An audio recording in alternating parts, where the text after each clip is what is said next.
All right, we are now live, and welcome to the show. Let me see if I can get this off the screen. I forgot how to do that again.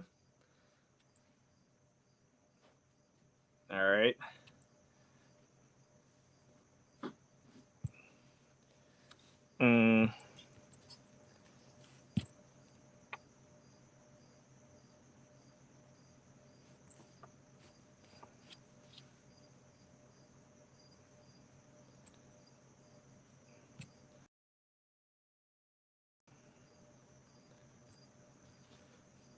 All right, so I'm going to add you guys to the stage. Let's see if I can get people on here. We're just going to start the show. For some reason, though, I'm not able to get us covering this page. I don't know. Can anybody see us? Can you guys hear me? I can hear you guys. Let's see. Yeah. Hello, everybody. See them? I don't know. Still nothing. You want to just roll it? Well, I am rolling. It's live now. We've been live for a whole minute. how many people are watching? Only 6 right now. Okay, nice. Yeah, People they be can't down to- see us. I don't know. I've added us to the stage, but normally that's what does it. This time it's not working. So I don't know. Let me go to banners because it's the wrong banner on top of it.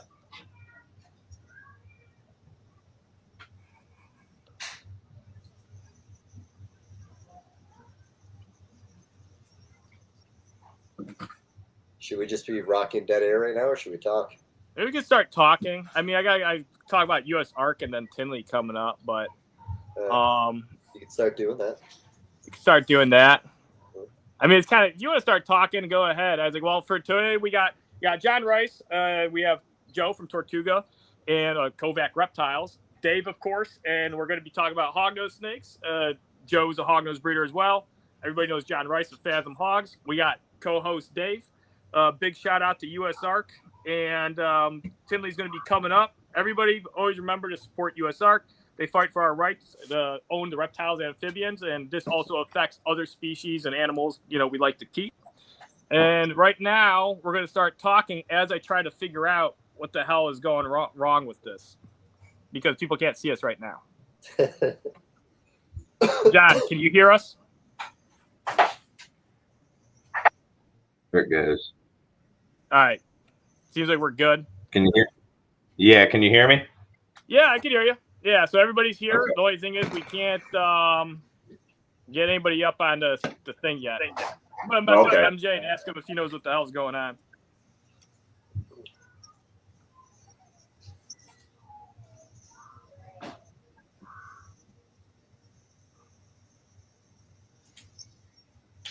Is it time to drink a beer yet? You could try. Go ahead. Go ahead. Yeah, we got some Tortuga beer produced by Joe here to taste test as well. We each have one, except Dave's hasn't come in yet. But Dave might have something else. Hard times. Looking forward to it, though. I'll make it up to you in June. You don't have to I make up agree. anything. I can bring one to Tinley for you, Dave. No, it's fine. My pack of beer will be here in the next few days, I'm sure. Yeah. Yeah, I'll drink it on my other podcast. Okay. That works. All right. So what do we got going on today? Well, the first thing I wanted to do is get into the beer taste testing, but without the, us being Visuals. Like, you got to have the visuals. yeah, we got to have the visuals here. So I'm still trying to mess with it. I don't know what the heck else to do. Well, I know, Joe, you're not going to be at Tinley. John, you going to Tinley?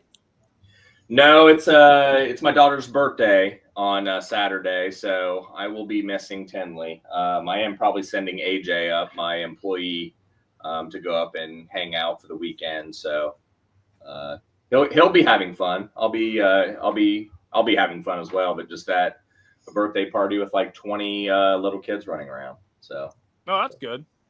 No, And John, he just started his breeding season too. He just started breeding. I've seen him. You posted that you're pairing hognose already. yep.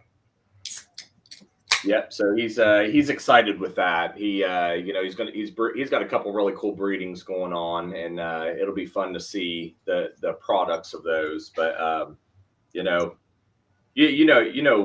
how we do it over here and what you do, Jeff. We're always trying to push the envelope on projects. So that's kind of what he's doing as well. So just having fun with stuff, and we're implementing this year a lot of lemon ghost projects and PPA projects, Swiss chocolate,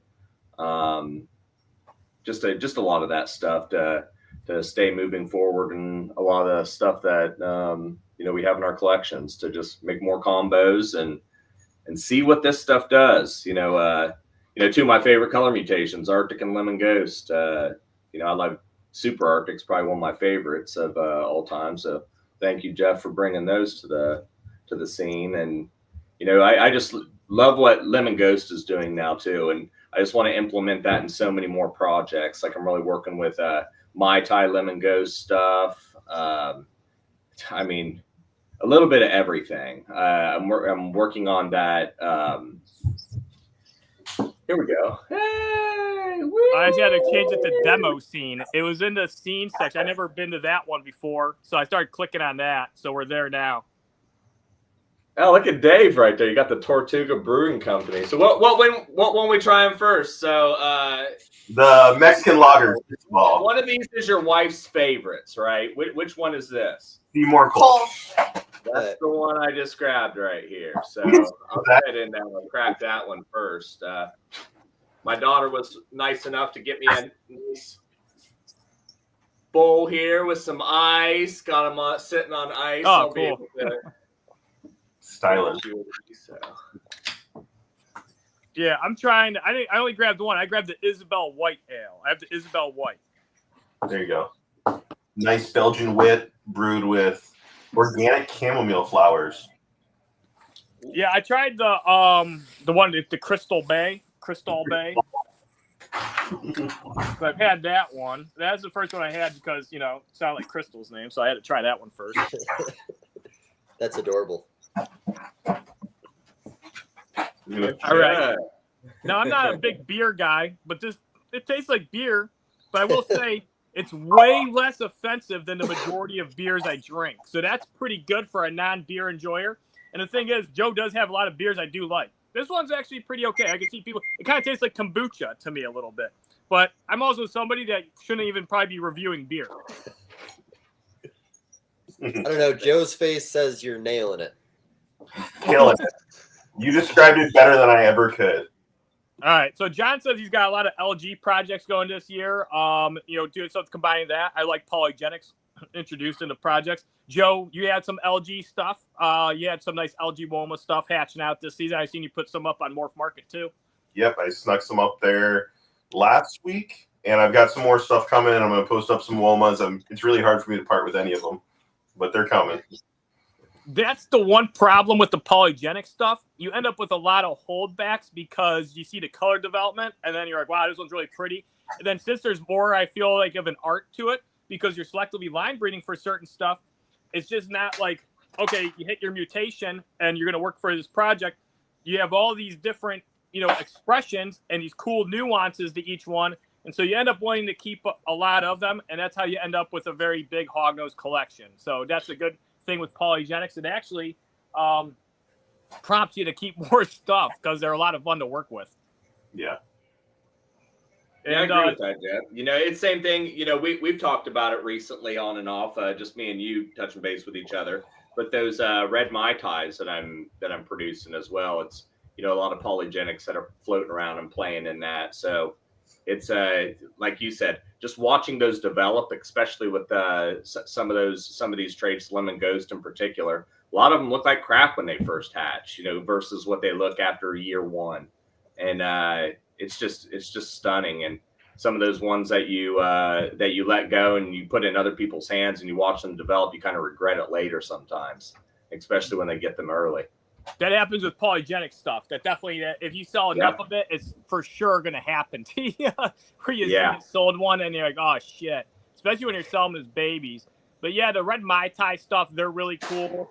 The toffee really seems to, really add into that red effect that you see with that RB pastel line and just the reds that these Mai Tais get.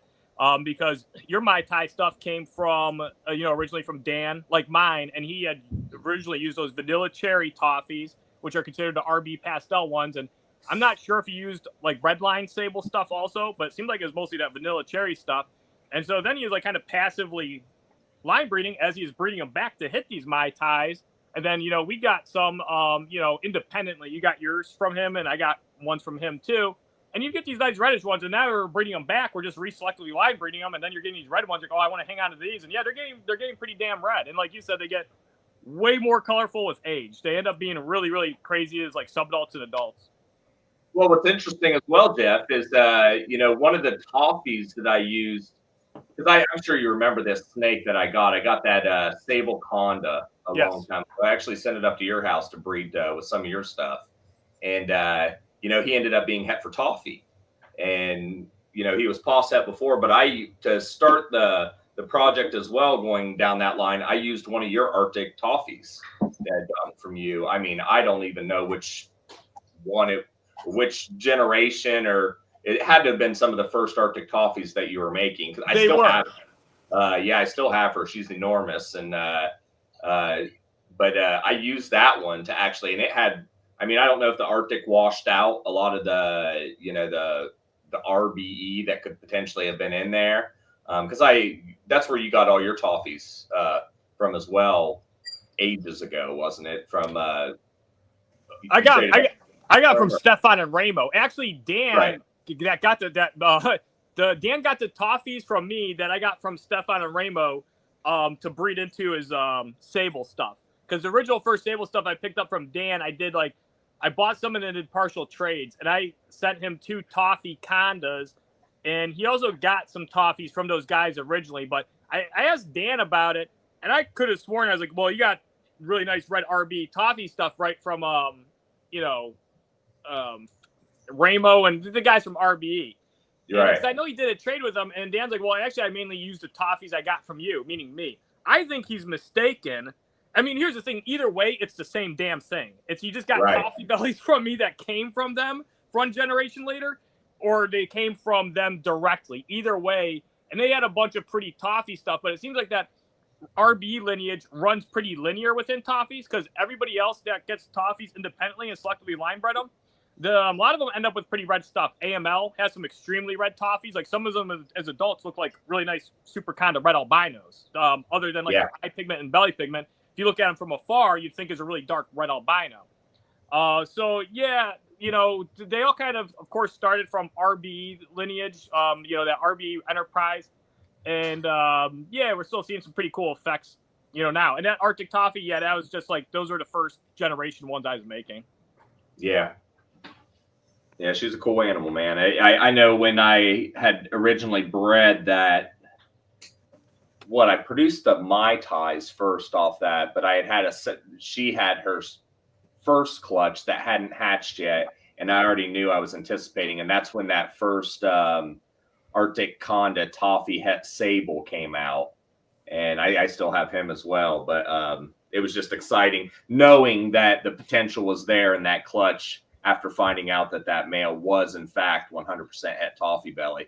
And, leading into that too, I mean, it's all history. I made, a bunch of those Arctic Conda het sunbursts, but I used him and just kind of acted like the toffee belly wasn't there essentially. And then that's when Dan made those, I gifted him back 2.2 Arctic Conda double het sunburst. I mean, we're talking, I don't even know, maybe 7 years ago. And that's when he raised those up and he made that super Mai Tai. Remember when he hatched that thing? I remember. And, he messaged me and goes, "What the hell is this?" And I was like, "Oh, that's a toffee, dude." I was like, "That's a super toffee sable." And he's like, "Are you sure?" Because he's like, kind of looks like. I was like, "Well, the super toffees kind of look like a lavender. They kind of look like a moonstone a bit when they first hatched. They're just maybe a little more brownish, but they look pretty similar." So he's like, I was like, "Yeah," and he goes, "Well, these were Posset toffee." And I'm like, "Well, they proved out." Because he did 50 to 50s. Yeah, so they're 50% to 50%. So. Yep. Yeah, it's fun. It's always nice when you hit on those paw sets like that, because they've been outcrossed pretty good as well. So. All right, John, what are you rating this Tortuga beer? Which one do you have? I got the Seymour. I would smash these, like lots of them.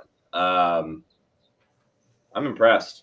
Yeah, this is some good beer. 1 to 10. 1 to 10 scale. I'm going to give this one honest rating here. I'm going to give this one a 7.8. Joe, rate your own beer. What would you rate your own beer? I mean, this beer I've been brewing longer than pretty much anything else. So when I was in college back east, I worked for AAA, and I was homebrewing a lot. I needed a shower and a beer about equally as bad. So when I get home from work, I had to have a shower beer. And this was Shower Time Kolsch was always the name until I opened the brewery and went professional. So I've been brewing this beer for at least, I don't know, 20 years. Okay. So it's kind of funny. That's my wife's favorite beer, and it's stuck around since the beginning. And it was one of the beers I opened with. I give it at least a solid 8. Yeah. Okay. All right, so John is pretty close. I don't know how to rate the beer, but here's the thing. It's better than, like, and if I go to, like, say if you just gave me, like, a regular beer, like, if you give me, like, Budweiser or anything like that, I drink that stuff, I'm like, oh, what the hell? I was like, this just, I don't know, it kind of tastes like carbonated spoiled water and piss, maybe. Maybe. I don't know. But this stuff isn't bad. It tastes like a kind of like a good kombucha. Either I'm getting immune to beer. My favorite one, though, that Joe makes is called Caught in the Rain. It's only 51% beer. It's kind of like when you own like a company and they're like, well, you technically own it because you own 51% of it and you can oust the other people. That's like how the beer is. It's like 51% beer and 49% of whatever else is in there. It's really good. And that one is really thick and it tastes kind of like, it's kind of like It's a pina colada. Like a pina colada? Yeah, okay. All right. Pina colada IPA. Tiki beer. Yeah, it's really good. I always throw a Christmas tiki party right before you come to town for the January show in Pomona. Yeah, and we save you some. It doesn't store well. All the coconut fat kind of congeals. It gets weird. You got to go shake the keg every like 30 minutes. Yeah. Okay. Interesting. Yeah, because it is pretty thick. That's one thing I like about it too is the consistency of it. It's got a good texture. It's like a milkshake. Yeah. And then Dave, have you ever had a Tortuga? You had these actually. You had them in person. Yeah, no. I think I tried. I don't know how many different types I tried at your table, but I've always been a real picky beer person. I don't like a real hoppy taste. I loved every single one you gave me. Whether it was an ale, I think there was a wheat I really enjoyed. Can't remember the name for shit, but I know I had at least 3 empty cans when I left your table. Thanks, man. Yeah, no, very solid. And honestly, the backstory too, like, the way you explained finding the ingredients, just some of the traveling behind it. Real art form. It kind of reminds me of like listen to Junior talk about his recipes for Hognose. Yeah, if you're gonna do something, do it right. Have purpose. Do everything in life with purpose. What's the point if you're not going to put your heart into it? Yeah, that's fair. And honestly, I was Facebook stalking you too, and trying to find a picture of your Salcata for my background, but I saw a lot of the meal pictures you guys posted too, and really jealous of your guys' palate and what you guys experience, especially between the drinks and the food. All right, we got a question in here. Are purple people eaters hard to identify? Debating whether to get into that project or not. John and I have both produced those. John, if you want to take that one. No, they're definitely not hard to, they are another one that's, in my opinion, especially my lines that I'm working with, when they first hatch out, they're kind of ugly, but they do develop into a real deep blue purple snake as they get older. But no, you can pick those out like a sore thumb inside the clutch. That's a very good project. It's a very strong project. It's still pretty young. I mean, there's some things that Jeff's done. Well, you made a couple super supers. Yeah, I have one super, and I have 2 moonbeam ones. The one that I thought was a super, I started to see some pattern coming in on the neck, so I think I got only 1 super. Right, but no, very stunning animals. I did produce, Jeff. I don't even know if I showed you this. I produced a sable lavender albino axanthic.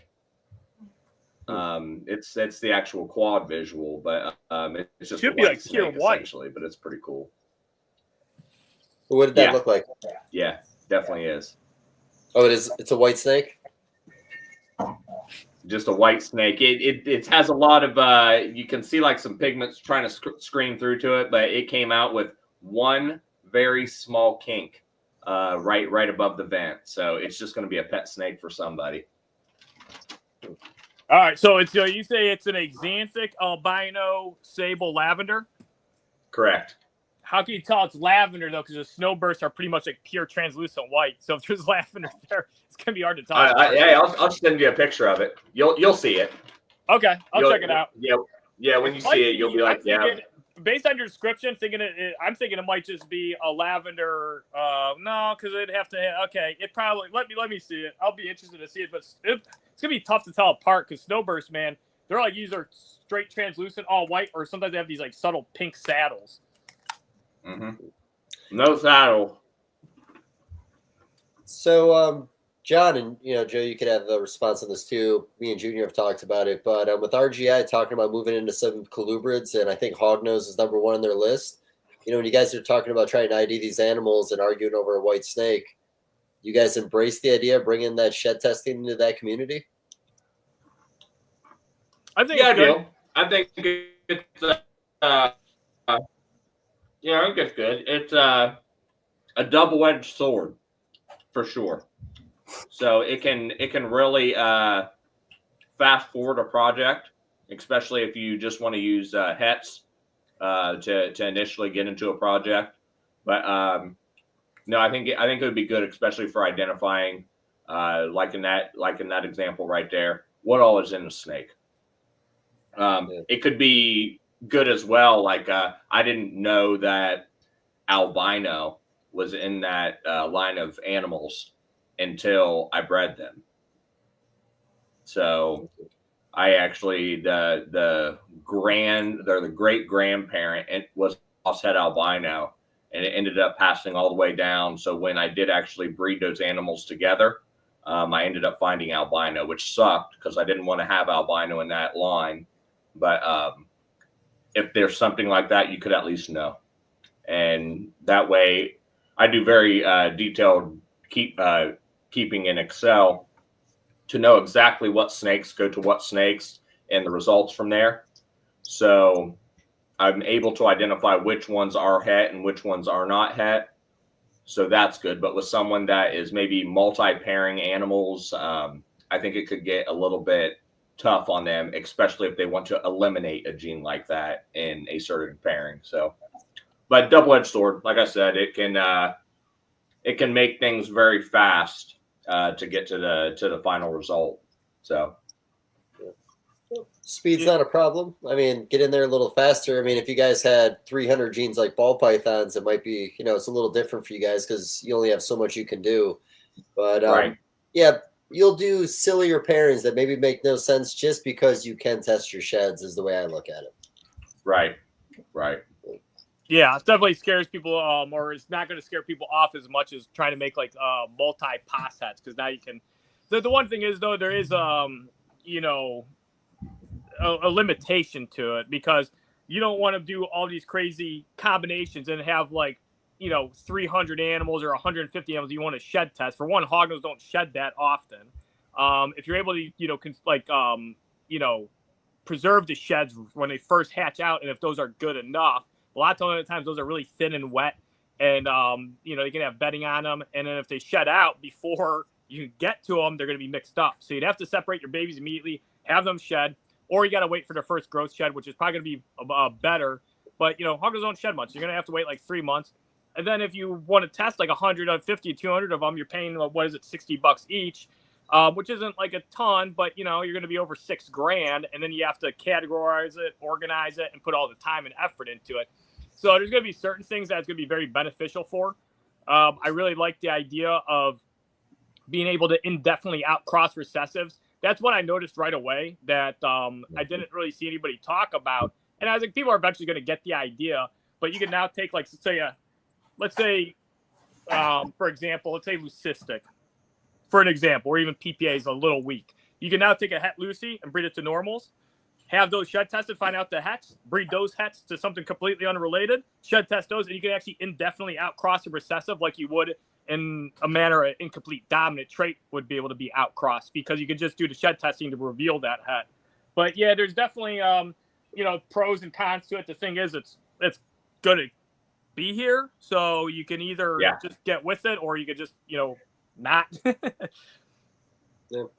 No, I think it'll be a big benefit for your community when they get around to it. Even like you with the Swiss chocolate project being another high animal, like you said, taking that het male and breeding it through stuff just for the pod sets you can now prove out. First, they need to sequence it, though. They need to sequence the Swiss chocolate, and they need enough unrelated ones, a visual Swiss, to identify it, so people can contrast their sheds to those ones that are in their program to identify that gene. And right now, there's not enough diversity, I don't think, in Swiss chocolates or sheds to have them tested. Unless everybody starts keeping their sheds now. But a lot of people all have, they're all Swiss from the original source. Like, a lot of people are like, where'd you get your Swiss from? I'm like, what are you talking about? It's like, you can only get them from one person. That's it. There isn't anybody else out there with them. So, they'll take, I think, a couple more years. So I don't think you'll be able to shed test Swiss probably for another 2 years at the earliest. Well, I don't know, man. I mean, with the people overseas, if they worked with them, I know there are some labs in Europe right now that are helping out with all this. And I think there's even labs in Africa, which really doesn't pertain to you guys. So, when you talk about the sample size, yeah, they want a little diversity. But, if they go to the main guy and the main guy can give them 20 sheds that are all Swiss chocolates, not het Swiss chocolate, you can get there a little faster than you think. Well, I don't think it's 2 years. The problem is they're too related. What do you mean by that? If let's say I produce a bunch of Swiss chocolates and I have like very minimal diversity, and I have, let's say, like 50 Swiss chocolates, but they're all from original parents, there's going to be so many common alleles. It's going to be very hard for them for the genome sequencing machine to pick out the common allele where the spike is, because there's going to be spikes everywhere, because there's going to be so many common and related alleles. You need some at least some outcrossing. Okay. Because they're too closely related, there's going to be a lot of alleles that they share in common. So those spikes will be on a bunch of different points. No, I understand what you're saying, but I know they just sequenced zebra in the ball python community, and that's something that is not a very old project. There's not a lot of diversity, and they're able to do with that. Is it incomplete dom? It's a recessive type project. Zebra is recessive? It is recessive. All right. Well, they might be able to. You want to know who told me that they'd be too closely related if it's too new of a project? Warren Booth? No, RGI. Okay, so that was a Benjamin conversation.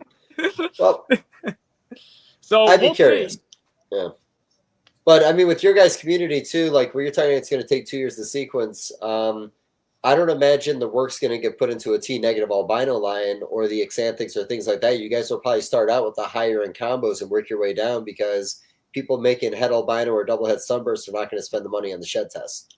No, but a lot of people want to know if they're albino and stuff. And actually, I don't know what's going to be one of the first traits that they do, but I thought it was going to actually be more common stuff, because they can have access to those sheds. Swiss chocolate, again, they don't have access to the sheds. And if somebody saves, sheds from their Swiss, and then somebody else has some Swiss that are directly related, it's not very helpful. They need quite a few of them.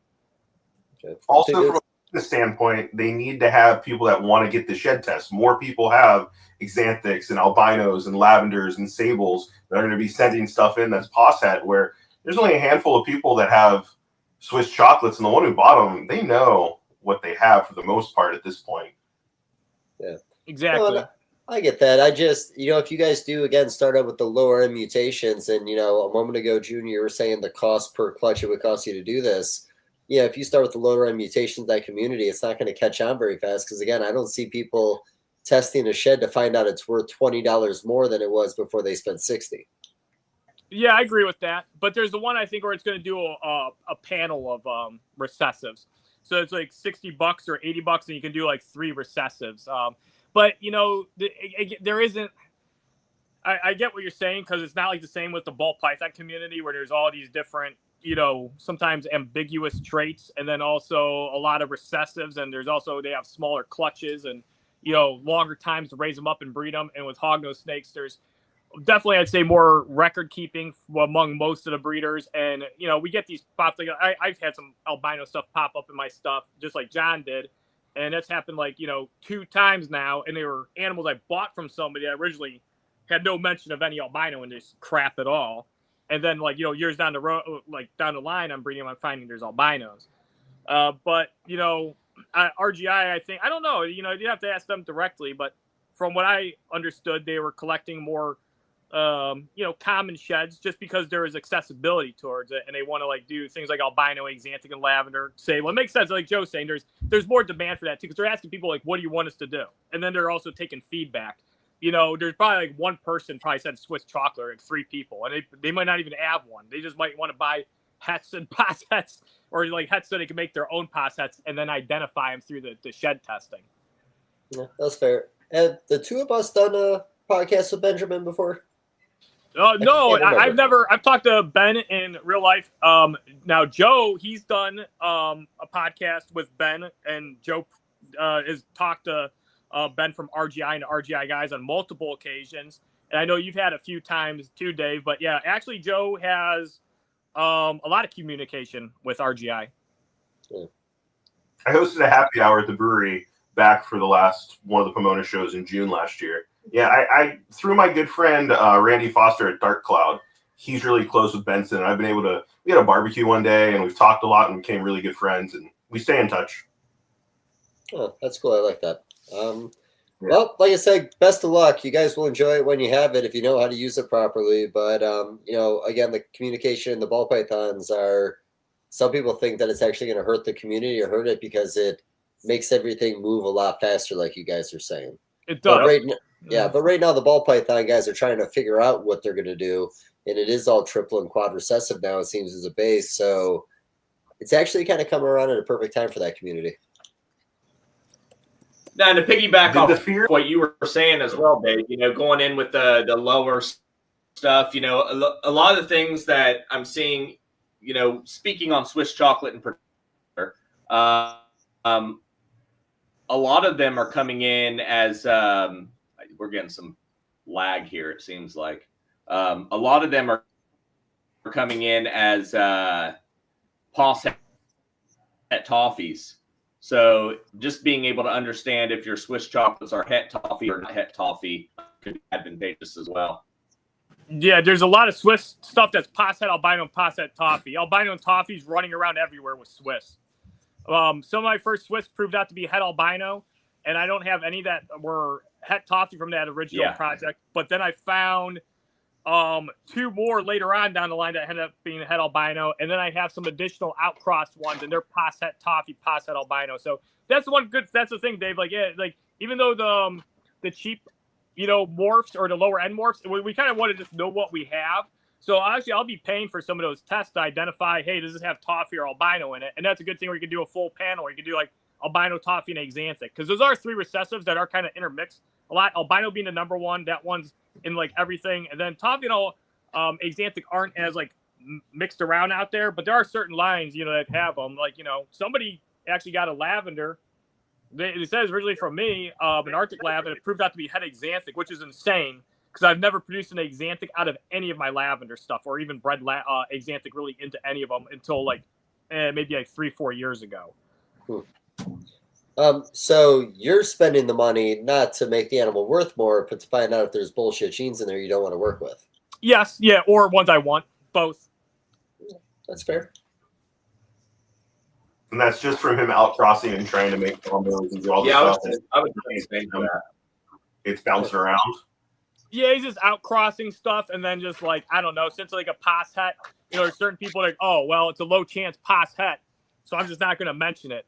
But, you know, it's funny, like, I've seen people, like, list, like, you know, 25% pos hets because they're from an unproven 50%er. So sometimes I just call those, like, low-chance pos hets or probable hets. And I've seen people get flack for marking them as 25% pos hets because it's not a real percentage as far as, like, Punnett square identifying goes. But, I mean, it technically is real. If I breed a bunch of unproven 50%ers across the board, I make hundreds of babies. Roughly about half those 50%ers are hets and the other half aren't. And so if I'm breeding both of these equally and I have a ton of babies from a large sample size, the babies are going to be very close to 25% of them are het and 75% are not. But and the cool thing is with those percentages too, if somebody says a 25% pos het, you actually automatically know what they mean. You know, they took a 50%er that's unproven and they outcrossed it to something. And then, you know, it does get ridiculous when somebody has a 12.5%. But I don't think it's that ridiculous.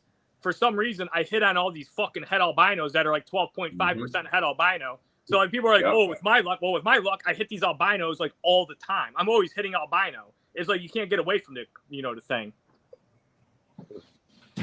Is there what's the gene in that community nobody wants to deal with anymore? That's actually making projects worse. That doesn't really exist because everybody likes Hognose, Dave. I'm sorry. I should have known better. I don't know, John. Do you think there's a morph that everybody hates? Maybe the Skullface. Yeah, I could agree with that one. I think that's the only one that's been blacklisted at this point. You know, in the past, PPA has been blacklisted at one point, you know, just because of the neurological problems. I've never had any of the issues with them. Lavender, you know, at some point was, you know, really inbred, and, you know, it just was one of those other ones that, you know, is labeled a weak gene. I don't really see it anymore. Never really saw it much in the past as well. But, yeah, maybe Skullface. That's about it. And albino when you don't want it, you know, that's it. So you guys really writing off Skullface? Is it over before it started?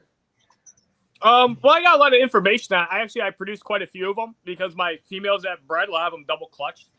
And actually, because I tell people like, you know, if everybody is observing them, because since Philip isn't talking about it, or actually he's only lying about it, the only person that has a large sample size that has experience is actually me. Philippe has like 400 or 500. So if he was honest, he would be a very good source. But I was like, I roughly have around 40 of these things. So one day I counted it up and I'm monitoring each one which has a neuro issue, how severe it is, which ones are affected by it, sex even though I know it's not sex like linked, like the males or females are worse, I'm still putting it down because somebody will be like, oh, well, is it possible the males are worse or females, which I already know is not, but I'm still marking it. But I actually ended up with, like, I actually posted on the Discord. I think I have 61 Skullface I somehow made. I didn't even know I had that many, but I have 61 Skullface. They're not severe, though. One thing is a lot of people are, like, you know, heard the information that I've been talking about. It goes from one ear to another. Somebody repeats it. That person repeats it. And then it gets kind of like, you know, then people basically hear they're like a spider ball python. And they're nowhere near that bad. They're nowhere near as bad as a spider ball python. But, you know, the big issue was the originator wasn't very clear about it. The other thing is, too, with it being an incomplete, you know, dominant mutation and it having this issue, it looks like it is effectively like the same inheritance like a spider, where you're not going to be able to separate. Yeah, the mutation that causes the Skullface is the same mutation that's causing this neuro issue. So then you got to look at, well, is there things that are exacerbating the issue and things we can work on at that point? But then you have things like PPA and even frosted and like caramel. They can be known to have like neuro issues, but they're very, very uncommon. And then the outcrossings seem to help it a lot. So when you see a morph where it's getting inbred and it increases it, it's like, well, the inbreeding's increasing it. So that means, you know, usually it's a bit malleable. You'll be able to do things without crossing that can improve it. So like John, with my PPAs, I haven't seen any. Now I did get one customer that said they had one after they bought it, like a PPA. They're like, oh, mine, I think it has neuro issues. I'm like, really? I was like, I raised that one up. He goes, well, it's extremely minor. He goes, every now and then, if I look at it, kind of like shakes its head a little bit. So I don't know if he's like, you know, if it's just like, because like, you know, tub moving a little bit when he's holding it, or if he's just hyper focusing on it because he knows these ones could possibly have it, because I've yet to see it. You know, I do hear of it popping up here and there, and it seems to be a little inconsistent. You know, I see it with very outcrossed bloodlines. The worst I ever heard was somebody actually breeding two PPA visuals together. And I even told the person, I was like, I bet you're probably not even going to get any fertile eggs. They're like, well, actually, we did get some. I'm like, oh, really? I was like, shit. I was like, that's surprising. And they're like, yeah, but they were very neurological. They said they were like spinning in circles like a spider ball python. And, you know, I haven't, like, the last person I heard other than them with a PPA that was bad was Dan Eve. He bred some outcrossed double het sable PPAs together. And he said he made one super conda PPA posset sable, and he says it'd crawl on its side. And other than that, and then this other person, But if the stuff pops up, like I've had a frosted that has neuro issues, and I've seen other people with frosteds and caramels randomly have them. And so I think it's like, certain things, like when it looks like that with like PPA and frosted, for one, it's rare. Also, outcrossing seems to help a lot. I still think it's something that you're not going to be able to 100% get rid of. You produce enough PPAs. I think you produce 1,000 PPAs, you'll eventually see it, but in a really small amount. The funny thing is, though, even lavenders, they can, have issues. And most of these mutations, like if they do have an issue, it's extremely minor. Skullface is just a little more evident. So, and it's, kind of like the hot topic. And there is definitely a higher rate of neuro ones. So it's really taken center stage for, one being under a microscope and to be blasted. But, the funny thing is, neuro stuff like you've talked about, Dave, like spot nose, these things with real minimal degrees of neuro issues are fine to breed. And then even in the Hognose community, let's say 1 in 100 frosted have an issue. People are still going to breed them, but it's like, well, is that still okay to breed? It's like 1 in 100, even though it's such a small percent. So I know you compare it to, go ahead. No, I can agree with you, Jeff, on that. I think Dave, to pull a tangent with the spider ball python, I think it's just something that you have to understand. You have to, recognize that it's there. And I think there's room for all these genes. It's just, I think like what you're saying, Jeff, Skullface is the hot topic right now because of how it was represented. Exactly. Being such a new color mutation. So I'm going to throw something out here really quick while you're talking about this. Represented that there was any possible problem. There was a high price tag that came with it, and that's a big problem. I think that's one of the things that is the hot topic with it. So I wouldn't compare it to the spider anymore. You guys should compare it to the scoria boa. That's a community, a lot less mutations, pretty anal like you guys are about things. And the scoria boa has been a little bit of a roller coaster for about 15, 20 years in the hobby. Early on, some of I think it was Jeff Ronnie was going to invest in it. He saw the first babies ever produced, and they were helicopters. They spun like crazy. And still to this day, people in that community, and it is a wobble animal for a boa, still work with them and still actually work them into some high-end projects. It kind of, I don't know why the boa community allowed it, but I wouldn't compare it to the spider because there's 300 ball python genes and it's easy to write off one. Yeah, I'm going to cut you right off, Dave. Yeah. We got to do spot nose. Spot nose, because, again, the Skullface isn't that bad. You're like, the scoria boa, you need to compare it to them. They're like helicopters. No, not all, though. The first ones were, but the ones now, I've had scorias that wobble very mildly. I have some that don't wobble at all. That's why my community in boas only has 15, 20 genes. You guys have 15, 20 genes. That's why I say call it the, compared to the scoria over the spider. Can we do spot nose? I'm going to do spot nose. Only you don't have the to say the Hognose. You have no say in the Hognose community. Spot nose. Yeah, super spot nose wobble. And when you run into hinging woman, a couple other, there is a wobble complex in ball pythons.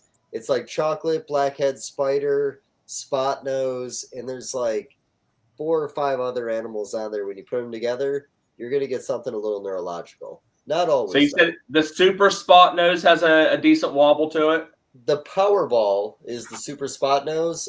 If this story was true, when Tracy Barker made the first one, she had it on her cart to take a picture of it, and it wobbled off and fell in a way that it died. Now, I don't know if that's a true story, but they are pretty fucking wacky. They have what an extreme spider wobble looks like, but I've also seen Powerballs made today that don't have the wobble like they all did about 10 years ago. Right. Yeah. So, Jeff, you should make a super skull. No, I'm not going. Make a super skull. I know. John wants me to breed them together. I'm like, I do. Well, here's the thing. I'm not. Some of these people over in China that have them, they're going to do it before me. So we'll see. Why do you got to let China do everything first, buddy? You should do it. You think the project's worthless. You don't want to sell these fucking things. Breed them together, man. Make an inside-out snake. I want to see it. I agree with Dave. I just want to see it. And, the proof isn't like you know me, Jeff. I say this all the time. I don't know what it is until I breed it. Some of these animals that, I make with, 5 different genes, 6 different genes being presented in these animals. I really don't know what they are until I breed it and prove it. I think you should do that with the skull. We don't know what will happen until it's done because it has been done already. We're just not being told the information. Philip is pairing them, and if he's not saying what it is, that means it's really bad.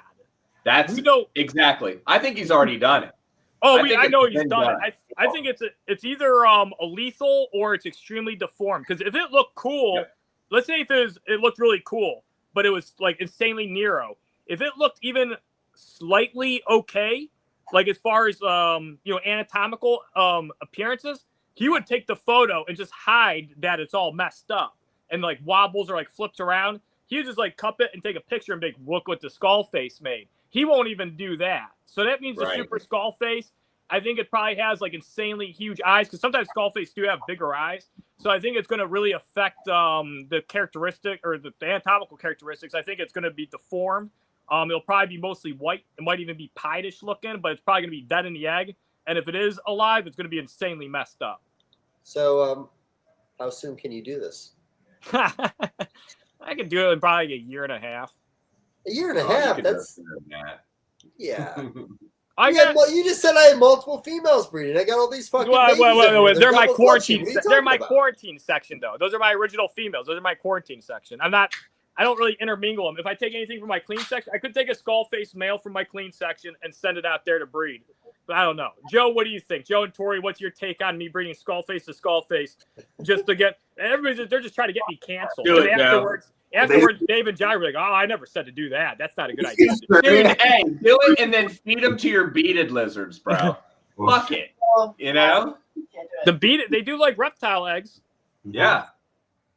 Yeah, so if you get a bunch of duds, you just feed them to the beads. The need for bead. Not the duds that I'm worried about, though. Yeah, everyone wants an inside-out snake so bad. Everyone just keeps circling back to the inside-out. Yeah, well, we'll see. I don't think I'm going to breed. These dudes in China, they're going to do it first, and then as soon as they show it, they'll be like, "All right, there we go, there we go." There's no way you think you can outcross it to a stronger gene and kind of work it out. Because isn't the wobble in the ball pythons like a deformity in the inner ear, like a bone deformity or something? They can't right themselves. Dave spoke on this. This was honestly, Dave, on the last podcast. I think it was like we went long, like 3.5 hours or something. That is what I took away from that podcast the most. Like, we come on here. There's no, we just rap about snakes. That was amazing what you said. I didn't know that. And that was wonderful knowledge to just have. It's funny about you saying that. I thought that was my Weekend at Bernie's episode with you guys. I don't even remember talking in that episode. You didn't. You just sat in the background and was like, "Yeah, I'm just here for fun." But you brought that in, and dude, that was knowledge. That was knowledge. It's really funny because it's really neat that people can use science. Every once in a while, we have a vet in a community that actually puts the effort in, because even with the caramel ball python back in the day, there was a vet that x-rayed like all his caramels without kinking and found that every caramel ball python he owned actually had like micro kinks in its spinal cord, even when it looked perfect. So it just showed that like no matter what, you were going to get that. And I think even with the early day on the spider ball python, people were like, well, what if I incubated 84? What if I incubated 85 a little more time? Is that going to make them better? Now, I did hear arguments back then that worked, and that might have made sense if it had something to do with the skull development going a little bit slower in the process and maybe building properly. But yeah, the ear canal, I don't know if it's smaller or bigger in this very moment. I should remember this. I try not to think about the spider ball python anymore, so I forget this stuff. Well, there's the inner ear bone. There's the quadrant bone, which there's a lot of vibration from that goes against the skull. It's part of the hearing mechanism. The funny thing is, though, you look at a spider ball python, and it must be very minor or in a really specific area because their heads look fine. Like, as far as, like, you look at, like, a super cinnamon and some of these other stuff that have, like, what traits ball pythons are there, Dave, that have, like, the narrow head? Like, there's some traits that kind of have, like, narrow heads. Sable? Sable does? I thought Sable's head was pretty narrow. I feel like some of the Wuma stuff, maybe. Honestly, ball python. Like the Wuma or the hidden sheen Wuma? Well, I mean, you're kind of more the ball python expert than me. Well, you were talking over me, so I figured you must know. I was just doing that because you're saying sable, and somebody in the chat might think you're saying sable ball python. So I said, or sable hognose. I said ball python. And then you said Woma. There's a Woma hognose. So I said ball python again. No, that's fair. So you guys might find a certain combo that maybe it makes it a little bit better with the Skullface, but man, I don't think anything like that's going to ever get outcrossed enough. And like you said, with the Scoria bow, I find when you put certain genes in it, like I have a really nice sharp sunglow version, and his wobble is very minimal. And I have actually seen some, and I don't think you guys can really do a thing like this, maybe, some of the dwarf boa constrictor mutations bred into the Scoria boas, where you had Scoria het for blood boa, let's say. A lot of those babies I've seen in the hobby have like virtually no wobble. And the one that I had for a while had no wobble either. So I don't know if you guys can maybe start taking hognose from other regions and breeding them to the Skullface, but what's the background on the Skullface? Did that just randomly pop up in his stuff, or was that a lavender thing that it was in his lavenders, right? Original one was het lavender, so it's from the lavender line, and so that's most likely Southwest Texas mutt locale stuff. So you'd be better breeding it to like you'd say like a Wyoming, Montana, South Dakota locale if you can get them. Now, that'd be curious if you guys did a thing like that, focused on those mutations, like maybe put sable through it and see what happened. Maybe that would change it. Sable's pretty mudded now. It's a lower percent Montana locale. There are still some, like I have a pure South Dakota female. I have a couple pure Montana females. Those are Yellowstone County. But sable stuff still has a degree of that percentage, and some of my older sables are probably they're probably like 32.5% Montana lineage. There is some like the Skullface though. Again, like the one thing is they're not that severe. I'm actually gonna should do the video soon. I should just film it, just not wait and just put it right up on YouTube. But just to show people, because some people everybody's pretty much assuming. Everybody that's talking about them online is assuming because nobody really actually has a video because there's only like a handful of people with them, and they're like, oh yeah, these things might tilt a little, they might do this, but 99% of the people that are talking about them don't even know what it looks like. But again, like spider ball python on a scale of 1 to 10, with 10 being severe, I'd put a spider at like a 7 on severity. A Skullface is like a 2, so it's nowhere near as bad. Maybe again, I don't think your community is going to completely write off that project. Do you think just maybe a more reasonable number needs to be put on it, that maybe it's not a risky investment?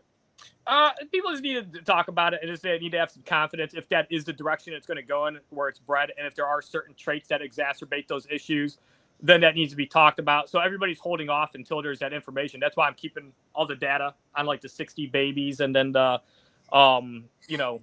7 original adults I have, and just getting that prepared. So when I talk about what I think the project, could be done with it and where it should be going for in the future, people can make their own decision then at that point. Well, then how about this? Joe and John, would you invest in that project at this point? And would it take a certain price point if you're on the fence about it? $1,000. Okay. I like that number. I was thinking like 1 or 2. Yeah, like I stated before, I still think there's value in the gene itself. You just got to understand going in what you're getting. I know, from what I've heard about the ball python community, there's a lot of people that want to eliminate spider from their collections just because of the more severe wobbles. I still think, some of the spider combos are beautiful looking animals. You just have to understand what you're getting yourself into. Is this more of a pet more than a breeder? I think that's where the space for Skull is in the future. If it can't, I wouldn't say like get better, but if it is what it is, it's always going to be that pet hognose snake. But you could make some amazing colors with it and some amazing pattern anomalies. It's just something that you're just going to look at, and there'll probably be less people breeding them for like breeding projects, essentially. So if it's anything like what the spider ball python has done in the hobby, good example, I made sunset spiders. If a sunset was worth $5,000, I got $2,500 for a spider sunset. Because anybody invested in it in a higher end project knew that half their babies were going to be junk. And because of that, they were only willing to spend half the money on that male. So, and that was the same with the Monsoon project. When the Monsoon was selling for $10,000-$20,000, I had heard rumors that the Spider Monsoon sold for, I think, $7,000, maybe $7,500. So yeah, you guys can play with Skullface, but just expect your big guys not to want to invest in a Moonstone Skullface. It's worthless to them. Right. But it could be a pretty animal to look at. I've had many customers that have come. I had some customers from California that came and bought a pair of Arctic Sunbursts off me. Shoot, it's probably been 4 years ago now. And I get excited when people buy, some of the higher end stuff. So I talk to them, about, hey, what's your breeding project's going to be? And they're like, we just thought the snakes were pretty. We're going to just keep them as pets. And I was astonished at that point in time because they were like $5,000 a piece, $6,000 a piece. And they wanted a pair of them just to keep to look at. But it makes a lot of sense. I mean, with a lot of people, what they spend on dogs nowadays, I mean, it's incredible sometimes. Some people will spend on some of the little, what's the little bulldog ones? Eslin's got them.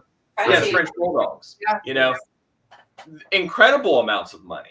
Incredible. Some of them, $20,000, $30,000, $40,000, $50,000 for a dog that is just going to be their pet most of the time. I mean, some people do want to continue those lineages and breed them. That's why they're spending some of that money.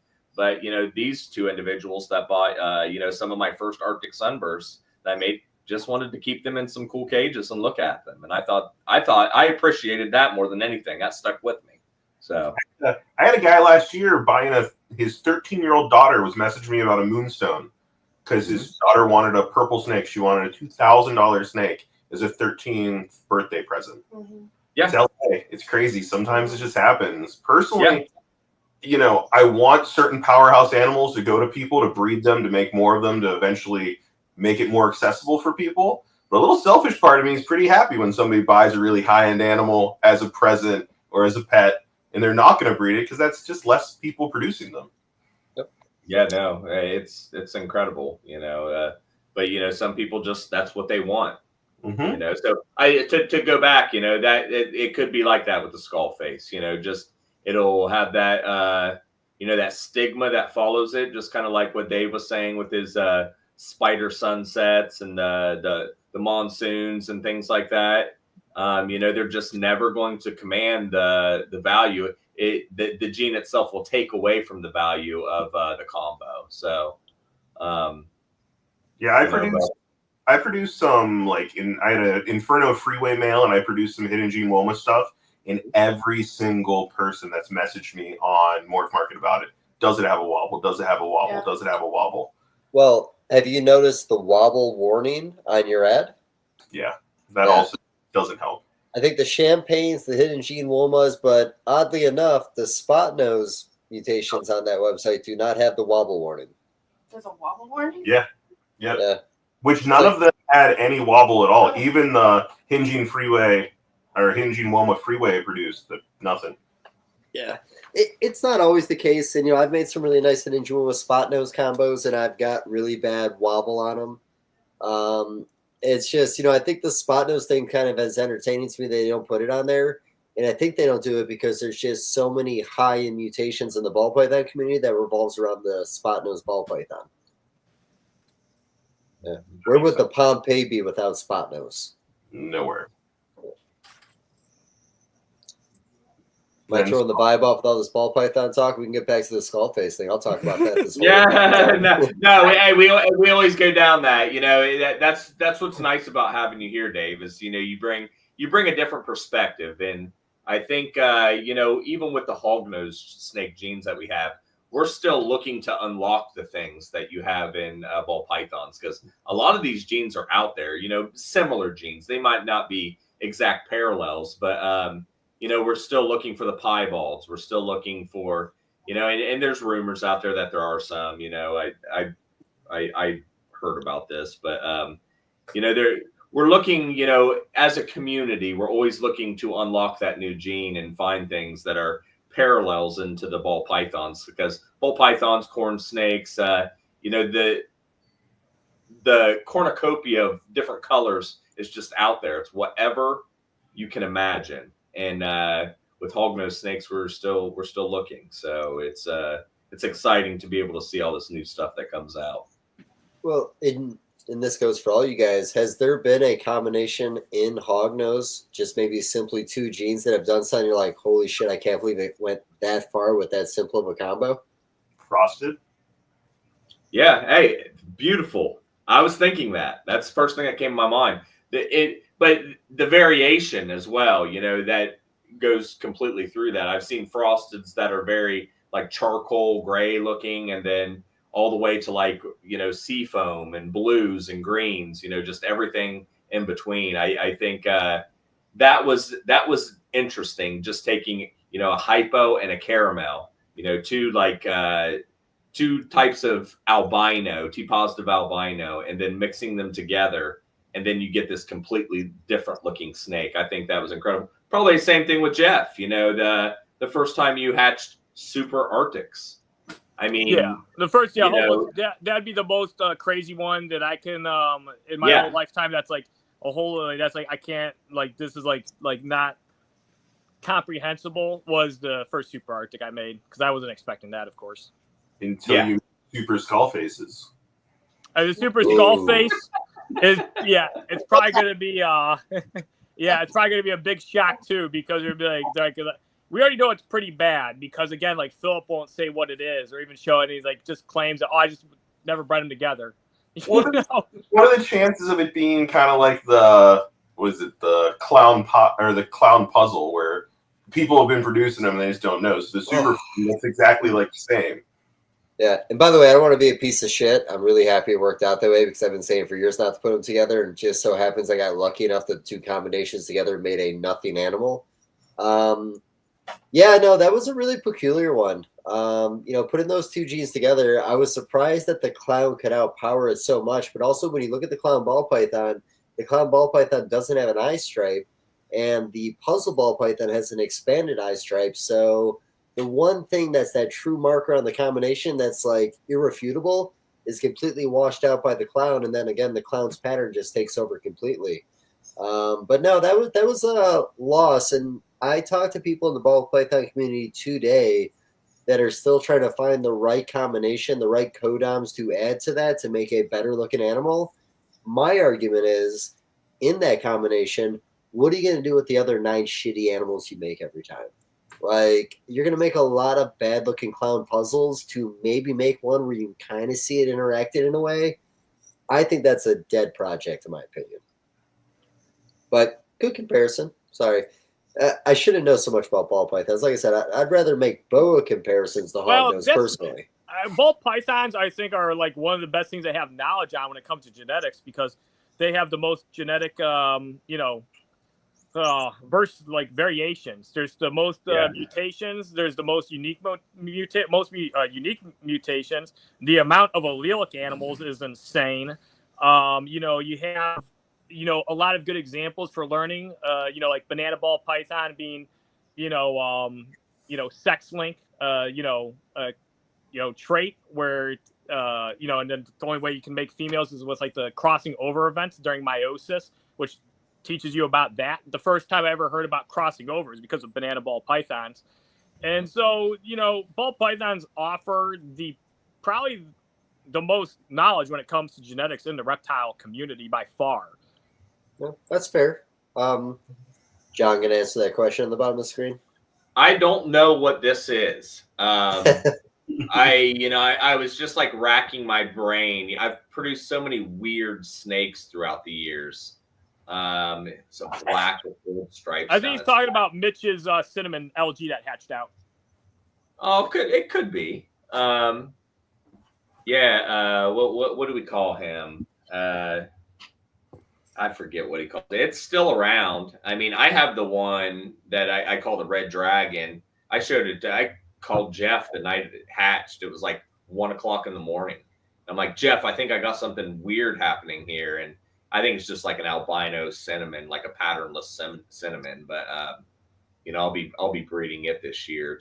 I tried breeding it last year, and I bred it to an Arctic double het coral. Just because it was something that was completely off the wall and unrelated to it. And I just wanted something that was het albino, and I wanted Arctic to honestly just make sure there wasn't any Arctic or anything like that in it. And I ended up watching the female lay her first 2 eggs, and I got excited and came back to watch her swallow the last one down, and then she didn't double clutch. So there's always this year. I'm gonna try it out and see what happens with it. But I think it is like a cinnamon gene. But I'm gonna, Jeff, you're working with some of that cinnamon stuff as well, and I think it's a neat project. You just have to understand how some of that stuff is passed. And it's not the same as like a simple recessive gene or anything like that. So just understanding how some of these genes pass, I think, will be important. So this might be an ignorant question because I've only talked to Junior about this a little bit, but you guys follow crested geckos? A little bit, not as much as I should, but a little bit. You guys know like the cappuccino? I do. So the cinnamon in your guys' community, is that similar to the cappuccino in that community where all of a sudden everyone's like, hey, we all have cappuccinos, we just didn't realize it? Like, do you guys have multiple collections that have something that looks cinnamon type or cinnamon in it? I think sort of. The first part I thought you were going to ask if it worked like the cinnamon. No, I'm not asking if it's retarded with little nostrils. I'm just asking if Cinnamons have no noses. Yeah. No, it's more like because you're talking about things that you think cinnamon be is popping up everywhere. The cinnamon has popped up in a lot of collections. I mean, it's not probably as crazy, but the thing is, I think with like the cappuccino, like that went under the radar, so everybody ended up kind of buying one at some point, or one that had this phenotype. Cinnamons, when people hit them, the majority of the time they're fairly high expression, and the person knows not to sell it. It's like every time. Every now and then you get these low key ones, but the majority of the time people know not to sell it. So they're not everywhere. Like I would say probably 9% of hognose breeders don't have a cinnamon. Okay, but 10% is still a big number. I said 99. Oh, I'm sorry. I heard 90 in my head. 0.5. I didn't even finish. So do you guys ever try to find the source? Like the source animal that might have started these random cinnamons? There is none. It makes no sense. Everybody produces them like from everything. Like I got one that popped out of Posset Frost this season. That's like completely unrelated to my stuff. I got one from my pure LGs. They're pures. I've been line breeding this project since I was a tiny kid, and I just got one out of there. John got one out of Sunburst stuff. TBM got one out of Sunburst stuff. Mitch got some out of the LG Sable. So there's some like similarity with Sable, but then I've had the only 2 that I've had pop up were from stuff that's not even related to Sable. And then I got one from this guy in the UK, and then I also bought the adult, and then it died before he sent it to me, and I got ripped off for money. I'm hatching those. So no, to correct you on that one, I didn't get that one from mine from Sunburst stuff. It was from albino Arctic to albino Conda. Oh, no Sable at all. No Sable. Okay, that's good information because I thought it was a het Sable pairing. Yeah, and remember, it looked like a Sunburst that came out of it almost. I still have the original. I'll send it to you here later, Jeff. Yeah, okay. No, okay. So I still have the original picture of it when it came out, and it's completely oddball. You remember seeing it. I remember freaking out and calling you. But I'm hatching those stuff from that Lemon Ghost Sable stuff. I shared them with you this last year when I hatched them. They're weird. I don't know what they are. It's almost like a lot of people call them like a Woodruff hypo or whatnot, but I'm hatching multiple of them. I hatched 3 of them this last year, both non-Sable and Sable versions. But I'm hatching multiples in clutches, which is interesting. I'm doing the same pairing this year, and then I have 3 other pairings that are identical lineages to see if something like that does present itself again. And it's just floating around in that gene pool. So we'll see. I just think it's a very incredible animal. That's for sure. Cool. I mean, that's the newest thing that's hit your guys' community at this point, right? Definitely up there. It's up there. Yeah. I don't know if there's more Skullface. There's more Swiss. So I'd say Cinnamon's probably a little more on the rare side. But Cinnamons do have a variation of expression. I definitely say like Swiss is probably a little more versatile, but Cinnamon is a very unique one, and it offers like a ton of potential, and I'd say it's very good potential. In the Woodruff what else out there, Jeff? Is there anything new that you want to talk about today that's that's out there. You know, I've heard a few different things out there. Everybody creates rumors about my place, and it's all fucked up. Somebody said they kept insisting I have a secret room with crazy stuff, and I'm like, where would this room be? I was like, it's not like the back rooms. I'm like, there's an no, it's in the basement. yeah, because there's no basement here. So if somebody insisted there was a basement, I can't show them. So that's impossible. The only way I'd hide something if somebody's coming over is like I'd lamely throw a towel over it, or I'd maybe put a sticker over it. And then if you looked at the sticker, you'd probably be able to read through the sticker to see what's even written on the other side of the sticker. That's all I'd do. That's it.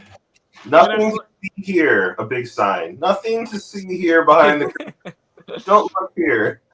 Exactly. I like telling everybody about stuff when I see it. I'm like the first. I'm like terrible at that. If I had like a secret project or something, it would like last 3 days, and then I'd be calling somebody like, dude, you got to check this thing out. Well, I've heard that. You've heard as well about the scaleless stuff. That's what I was about to say. I told this one dude I have like a scaleless hognose. That I'm not even shitting you. 10 minutes later, John Rice messaged me. He goes, "Hey, I heard you have a scaleless hognose." And he is weird. The one problem is though, it's like I did breed him and I didn't get any scaleless. So if there's going to be an incomplete dom, but I'm seeing the issues. He now has an issue with his one eye. So I'm just terminating the project before it even starts. His one eye is like, it looks like the spectacle came off early. It's like mostly his head. And, I put him on antibiotics. He looks good now. And, he's an adult. He was doing perfectly fine. And he had one weird shed and it messed up the spectacle on his eye. And, but he's very bizarre looking. I could actually pull him out.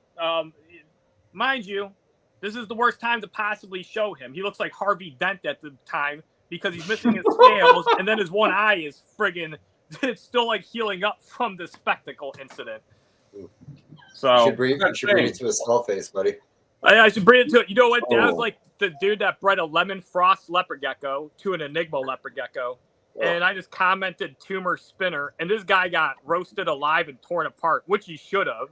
He bred a trait that causes cancerous skin cells to form and tumors to an animal with a severe neuro problem.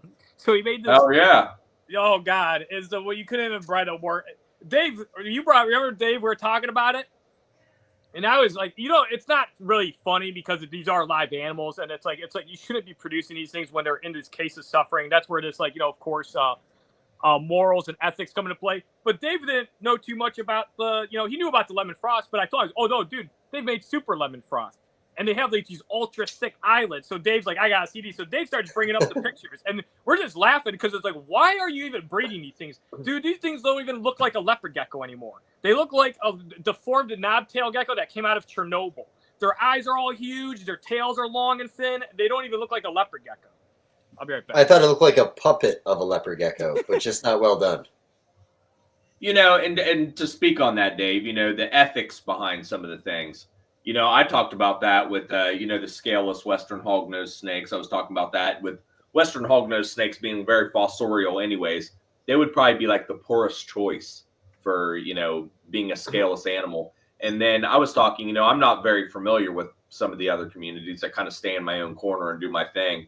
But I brought up scaleless ball pythons. And where did they go? They were such a big thing, 10 years ago. When Brian Barczyk first made those ones, or I don't know if he was the first, like I said, he was just the first one that I seen have them. And, everyone's like, yeah, they don't do that well. Oh, it's not even that scaleless. Sorry, didn't mean to interrupt you. Look at all those fucking scales. What are you talking about? He's got to scale his head. He's not scaleless. He's just got to scale his head. You only got to take a picture and zoom in. Are they micro scales? Yeah, they're micro scales and there's vacant areas, and then also his eyes healing, and so you're going to be drawn to that. I don't want to look at that. Can you get the other side, maybe? That's where it's mostly scaleless is on that side. So that's why you need to make like a meme of him of like Sloth from the Goonies. Yeah, he doesn't look that good, man. His head structure is actually pretty decent. He does have big eyes. I mean, on his HSA scale, Hognose Structure Analysis Scale, I'd rate him as a 6. So it's kind of like roughly like good enough to breed. but now he has a spectacle issue because he tore it off while he was shedding last. So it's actually looking like next shed it should be perfect. But anyway, yeah, I'm not breeding him again. Well, there's a guy in Italy that actually has a scaleless hognose project that he's working on. Supposedly he has some. I've reached out to him. I haven't, gotten too much information back, but apparently he has some visual scaleless Western hognose snakes. Interesting. I know there's scaleless Eastern hognose. Yes, I've seen that one. That one came from Glades Herp. What was that, in the late 90s? And a gentleman bought that for $5,000 and it died shortly after. Sounds about right. Yeah, it didn't do well, but it was a true scaleless as well. That was an interesting animal. But I was talking with Dave, about how terrible a hognose snake would be as a scaleless, snake, just with how fossorial they are. And Brett brought up how ball pythons, the scaleless morph, kind of like left the hobby, it seems. Like, I'm sure people are still working on it. I think they're an interesting looking snake. My daughter has, I don't have, my daughter has the scaleless corn snakes, and they're interesting. Mine do well. I don't see any issues with them. I keep a moist hide in there with them about the time that they shed. Never really an issue. They do well. But something like a hognose snake might just be a little bit different, especially with the rostral scale and everything like that. Yeah. I think that would get damaged. They need to have a rostral scale. If they don't have a rostral scale, there's no way that thing's going to be able to live without messing itself up, because they have that innate behavior, instinctive behavior, to always just explore and to use their nose to excavate and to test things. And they're still going to do that even if they don't have a rostral scale, even if it hurts them. And so they're just going to end up messing themselves up. But if this guy does have a couple, I'd imagine the rostral scale would still have to be there. Now, for a scaleless hognose to really work, you'd want it to have belly scoots, kind of like the corn, and then to have some scalation around the face, the rostral scale, and probably some upper labial and lower labial scales. If it's lacking that, man, that thing's going to have to be under strict care. And it's going to be basically like a silky bearded dragon where you have to maintain it all the time. And it's really just like it puts the lotion on the skin. Yeah. It's like a liability. It's it's almost like it's like a special needs animal at that point. Yeah. And Dave, you said the scaleless ball pythons, they shed super frequently too, more so than a normal ball python, right? I think that I talked to Tim Bailey about this, a couple other people. The idea is maybe micro abrasions on their skin just from doing normal activities has caused them to constantly go back into shed because they're trying to fix a problem they believe they have. Right. Okay. And that could also just be the scaleless problems that they're trying to fix constantly. But almost as soon as they shed, they go right back into shed. And the hardest thing about keeping a scaleless ball pythons is the sheds. Most people that I know of, just because the amount of time that goes into them, haven't put the time in. I have one left that I think we gave away for free. We just haven't delivered it yet. We haven't tried to make one in over 4 or 5 years at this point. We had one season we did 28, and this was the first year that they really somebody could mass produce them. And biggest pains in the ass. Ambient temperature, you couldn't keep them on belly heat. It dried them out too much. Had to be kept on a paper towel. The moment the paper towel was dirty, you wanted to change it out. So a lot of times I would check them 2 or 3 times a day. They ate great. I never really had any issues with feeding. I had a lot that did frozen thawed. But no, everything environmental has to be changed just for that animal. And honestly, the corn snakes and the rat snake scales projects are probably the only 2 mainstream ones for a reason. There's been scales that have popped up in probably minimal 10 different species. And again, the ventrals or the scales on the belly make the biggest thing. When you think about, I always say, when you think about a shed when it's coming off, there's a little bit of separation or relief because of the scales.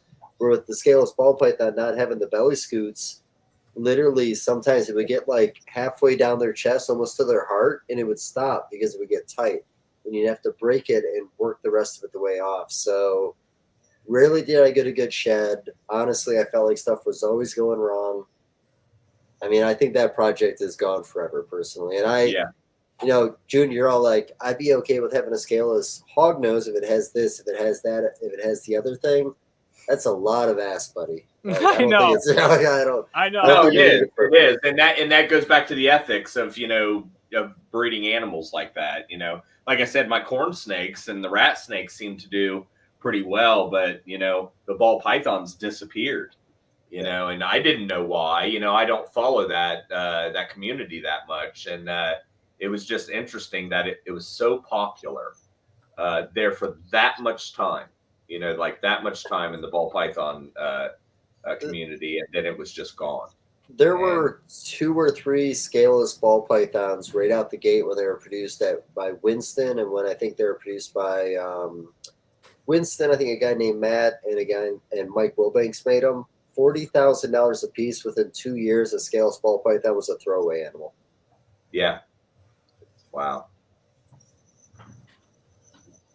Well, I almost bought a banana ball python for like $20,000. Okay. I remember that. That was a couple years ago, but I remember that, John. You told me that you were deciding to get into hognose, and you said you almost got into ball pythons. You almost bought a banana. Yep, almost bought a banana. As it was back then. That's when I was like looking to really invest in a group of animals to further, like, to just really jump into a specific group. Because I told you I kept Western hognose snakes back in the mid '90s. That was one of my first species that I kept multiples of. I got them at the reptile show in Columbus, Ohio. Do you remember it, Jeff? It was on Sullivan Avenue at the Armory, and it was. I got some wild caught Western hognose snakes there, and I kept them for a couple of years.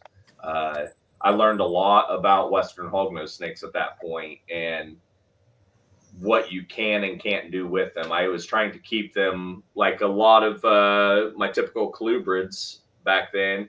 And I actually had some mites in my snake collection at that point. I was just a little kid, I was bringing in snakes from outside and going to the reptile shows and buying wild caught animals. You know the standards back then in Columbus and the mid '90s and in the reptile community. And I tried, applying, the mite solution back then to hognose snakes, and it killed them. It was pretty dramatic at that point in time, but I've been keeping them for a while, and they were just always my favorite species that I ever kept. They were a little bit different and tougher than some of the other colubrids, and it was just fun keeping them. So I got a random question for both you guys. Emily with Snake Discovery, she does hognose breeding. Is that at a larger scale, or is she kind of still like a small hobbyist when it comes to breeding hognose? She's got a moderate collection. I'd say moderate. Mm-hmm. Over under 100 on females? I don't know. I can ask her. It's under 100, but I mean, it's, she might be getting up to like 40, 80 females. I'd say between 40 and 80 breeder females she probably has. And her main focus is probably more the pet industry. I don't think she's chasing these high-end mutations. A little bit of both. She likes to do a lot of education, so she does a lot of like double het pairings, and then sometimes multi-het pairings, visual het to visual het, so she can make videos showing and representing odds that you can get. Videos that are interesting for education, especially to kids and people entering into the reptile hobby. Barchek was big for blue-tongued skinks for a few years there when he was talking about them on snake bites, how great of pets they were. A lot of people were buying them. Have you guys noticed a difference in the hobby because she's talking about that species? Big one. Mm-hmm. Nice. Very big one. Lots of kids wearing the shirts at the shows and always interested about the hognoses. It's cool what she's doing. I wish there was somebody when we were kids that was like, we had Marco Shea and we had these like naturalists on Discovery Channel going to all these different countries, but we didn't really have somebody that was like marketing cool animal pet stuff on YouTube that was super accessible. Well, how old are you, Joe? 37. Okay, I think I was Man, I want to say it was got to be like 2005 or 2007 range when I was watching snake bites like on the regular, like once a Yeah. week. I planned my lunch break around it. Like I was pretty obsessed over it, and I think that was probably within about 3 or 4 years of me starting to buy reptiles with the idea of investing or breeding them in the future. So, we had snake bites. I think that'd have been right around your time. Yeah, I was like 18 around then, and I was traveling a lot and doing different stuff, and I was starting to cut down my collection around that time. Okay. Yeah. No, early snake bites. Junior, did you watch snake bites back in the day? I didn't. I was aware of it. I mean, I've seen a few clips, but I never really watched it. Okay. I binged watched it. I always had it playing in my snake room. That was like the background noise to listen to while I was doing stuff. Remember that guy Chewy, Dave? Oh yeah. Yeah, that he was always a great character on there to just listen to and watch. That's for sure. So, Junior, you remember when Barczyk's show came out on Discovery Channel we watched? Yeah, I remember that. Yeah, I can't remember. Was that Venom Hunters? That was Venom Hunt. Yeah, I forget what it's called. I think it's something like it was like Venom Hunters or something similar to that.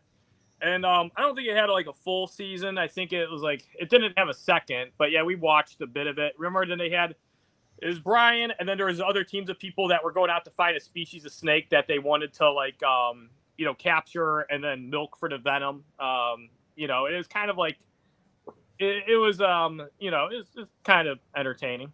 It was fun. It was entertaining.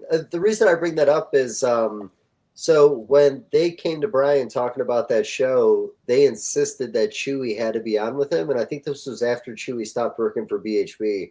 But because of what Chewy brought to the videos, they just wanted him for that atmosphere. Oh, okay. Yeah. But I remember people mention Chewy every now and then, and everybody always like, I wonder what happened to that guy. So somebody should do a follow up because, like, yeah, no, you don't really hear about him or where he's at today. Wonder if Josh Roberts would have his phone number still. Try it. I'll have to ask. But no, I remember Amazon Tree Boa Limbo with Chewy back in the day. You guys remember that, John? Yeah, I do. Yeah, no, that was pretty wonderful. And honestly, like there was some creative things he did. Like they did a series of feeding with corn snakes where he put like 5, I want to say, to the side. One got a giant meal every week. The other one got like a normal size meal every week. The other one got a meal like every 2 days, and he kept on weighing them out and like kept on doing updates. I thought that was unique on just showing like the growth rate on different diets you can give the same species. So that's cool. Yeah, we can talk about anything else. I'm sorry. You guys don't look entertained. Joe hasn't blinked in like 5 minutes. Why don't you guys talk about Hognose? I'll just listen. You bring good stuff to the table. No, it's all good, man. That's the science behind that stuff. I like doing stuff like that. I'm keeping hognose snakes outside this year. I got a pair that I'm going to keep outside indefinitely at this point. I got an enclosure that I'm building, and I just want to see how they react to our Ohio weather. So it's kind of not the same, as feeding a group of animals some different stuff, but it's science. It's interesting to just see how that works, and feeding 5 snakes different type and size meals and seeing their growth rates. I brumate all my animals every year, and I see similar growth rates that with people that keep their animals outside of brumation.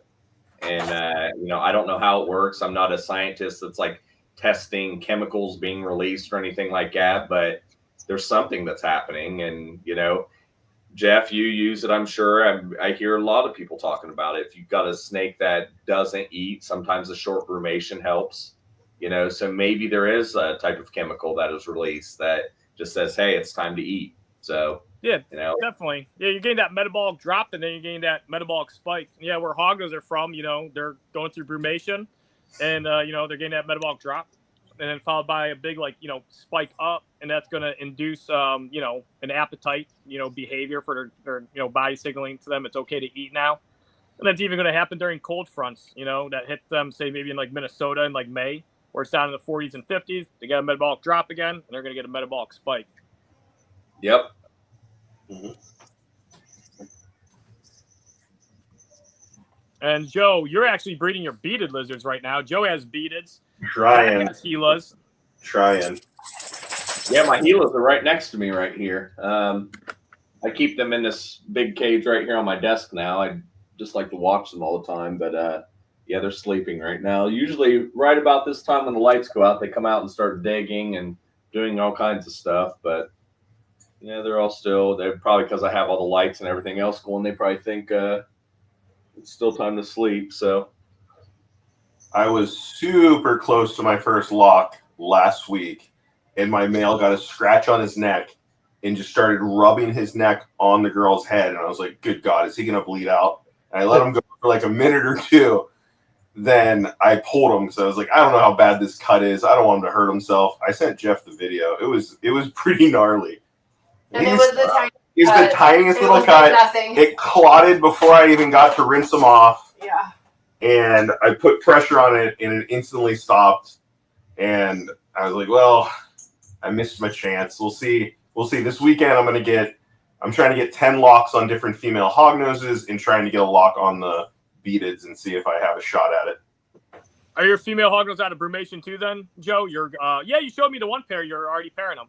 Yeah, they came out on the first. They've all had a decent meal except for one girl that doesn't want to eat. Then I'm going to start pairing them up. All right, nice. That morning I was like screwing around before work, and I threw some stuff together to see if I could get a quick lock, but of course it never works like that. So with the Gilas and beadeds, is there a certain body language you look from the female to know to introduce the male? So what I saw was they started doing this like short breathing, like then they kind of wrestled a little like boys and like the two boys fighting, but not the same, like trying to pin each other, more of just like, hey, and he's trying to get on her back. Then he rubs his head on the back of her neck and she'll lift her tail. And that's when the business happens. Magic. Interesting. So no grabbing, like the male doesn't grab on like you would have a like skink breeding? He grabs onto her and like pushes her foot back and like tries to wrap his tail underneath her. But him rubbing his neck on her head is what's telling her like, hey, it's time. It's time. It's pretty interesting. It's pretty gnarly. Like they're battle lizards. These things are little tanks. Yeah. Now, I imagine it's finding the female's window is the most important thing in this because, again, I do a lot of skink breeding. And, you know, if you put a male skink in with a female that's not in her window, she'll let him know and she'll attack him. So same deal with the Gilas and the beadeds? I don't have enough experience to say. I only have my one pair. It's my first shot. I've been raising them for years. She's down. She's showing me that she's like super, super down. She's bothering him. She's over nudging him. And when I separated them and rinsed them off, all of her goods were out. She was down. Yeah. Okay. And peed on my wife. Yeah. Oh, nice. Congratulations. It was great. She hated it. It's all part of the game, man. Put in the time in. I don't know when he didn't know that it's happening, and I'm trying to explain it, and he thought it was the shower water, and it was fun, to say the least. It's when she got pooped on by one of our big ball pythons, and it was one of those situations like the Joe Dirt, there's poo on me, and she's freaking out. And I'm laughing. Always the one that ends up covered in. I'm laughing so hard I'm almost crying. You know. I'm supportive, I swear. Yeah, very supportive. Yeah. I'll be honest. I think I hate getting shit on. You know, there was a certain point after picking up shit with rubber gloves for a long time, I was a little more willing to do it barehanded, but just not a fan of having shit on me. I don't know many people that are. I mean, I don't know. He does the hog noses and the ball pythons, and I'm all the New Caledonia guys. So I'm in their enclosures a couple times a week, and there's one pairing that we have that all of the babies, all of them pee on you when you're feeding, and it's just part of it. So it's just, I've come to the conclusion that I don't do gloves anymore. I mean, I clean my hands, but I'm not like glove this, glove that. It's just like, cool, thank you so much for a little bit of liquid on my hand, and I'm going to clean up your poop, and we're going to move on with our day. Like, you know, they used to think that that was like their defense. Like, I'll stop messing with them, and it's just like, no. Yeah. Garter snakes. Getting mussed on every time you pick them up.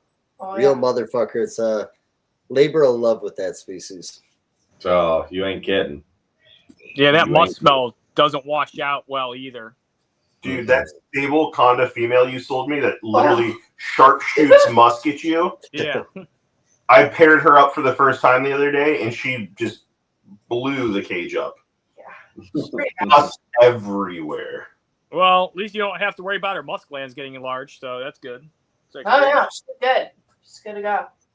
She's almost gotten me too many times to count. That was pretty funny, actually. Yeah, I get to laugh at that. I mean, I get to be supportive while laughing at that. And he gets to laugh at me getting pooped on. So the beaded that you got pooped on, was it just like clear liquid? Did she just release like a bunch of like it was straight liquid. It was like a stream. I didn't even realize what was happening. So it's like a clear stream, because leopard geckos will do that too. Sometimes you pick up a leopard gecko and it'll be like a clear stream that they really release. It's kind of like a defense. That pressure, she was good. This is a solid stream. Oh wow. Yeah, Oh, I yeah. haven't had my beaters do that yet. Oh well. I hope that you get to experience that. It was I hope not. wonderful. And then John, are you going to try to breed your Gilas?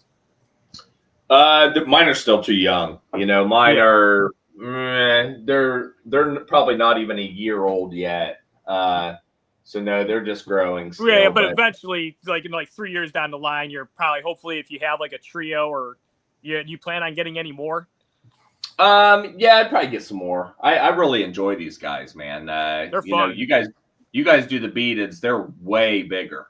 I mean, when I see some of the ones that you have, Jeff, I mean, they're enormous compared to these guys, but they're fun. They're a little bit spicy. Like I've interacted with yours up there at your house, and these guys are like little mouse traps. That's for sure. They want to bite you all the time. So I get them out and hold them and check them out, but yeah, they're pretty aggressive most of the time. I think it's still because they're a little bit young. I did brumate them this year as well. They got down to about, I'd say like 35, 38 degrees, and they were down there for about 6 weeks like that, and they did great, man. Like they rebounded real quick from there, and yeah, they're back to pounding food again. I just woke them up probably about 5 weeks ago, 6 weeks ago or so. That's pretty cool. Yeah, I didn't know you brumated the Gila, so that's pretty neat. Yeah. You got to get them cold too. Yeah, he did. He definitely made sure. I know. Yeah, I get a lot of stuff cold, man. You know, I think the Hognose building there, we had those couple weeks, Jeff, where it got real cold here, and it got 28 for like 3 days inside both my rooms, and not a single snake. I didn't lose a single snake this year. I usually, when it gets cold like that, I usually lose 1 or 2 out of all my entire collection. There's, I don't know, about 1,000 snakes, and not a single snake. So that was quite impressive. Yeah, the Hognose, they're definitely conditioned to get cold. I don't know what the killing point is for them, but I think it's like a core body temp. Probably, I'd imagine around like 29 or 30, and it takes a little while.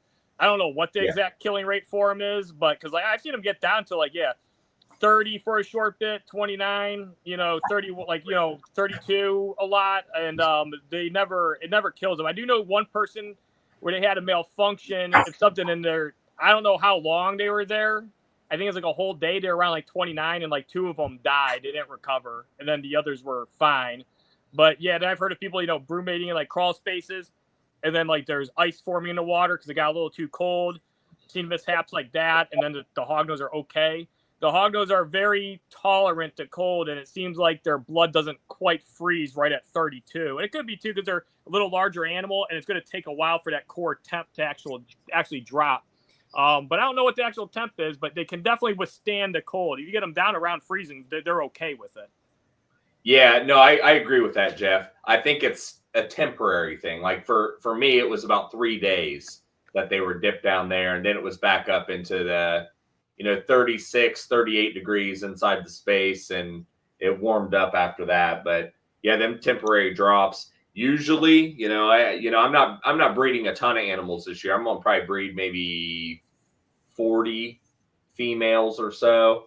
But usually years that it drops down like that, I have real good reproductive success after that. So they seem to do real well. So we'll see what happens. I've been having a lot of good luck so far. So hopefully it'll be a decent one. Yeah, nice. Have you guys tinkered with how long you need to brumate them for if you go more extreme with your temperatures? Like, is there any minimal amount of time you got to put them into cooling? I'd say so. I'll be right back, though. I got to pee really bad. It's all you, John. Yeah. Yeah, no, I would say minimum, and this is almost on the extreme minimum side. It's like 6 weeks. That's, it's just getting that brumation like process going for them. I do a little bit longer. For my adults, I do about 11, 12 weeks of brumation time. And then the baby room, I brumate the babies and everything as well. I do them for about 8 to 10 weeks, depending on the year. It's all pretty much the same. But I find that it conditions a lot of those younger animals to be better breeders in the future when they have that going every year. Every year they're just used to the process, and it's not so much a shock. So that's what I do. I think, I've heard a lot of people have success without brumation and stuff. I just like everything timed, and just being able to get it done right. So yeah, it's just me. No, that's fair. And do you typically do a gradual cool down, or do you go like, hey, it's time, it's cold? So yes and no. I do a lot of ambient temperature outside in the facility. So it's got all concrete floors. I got 2x6 exterior walls and a lot of insulation. So when I do start cooling it down, it usually cools down over about 10 days. But it is pretty quick if you're looking at it from that standpoint.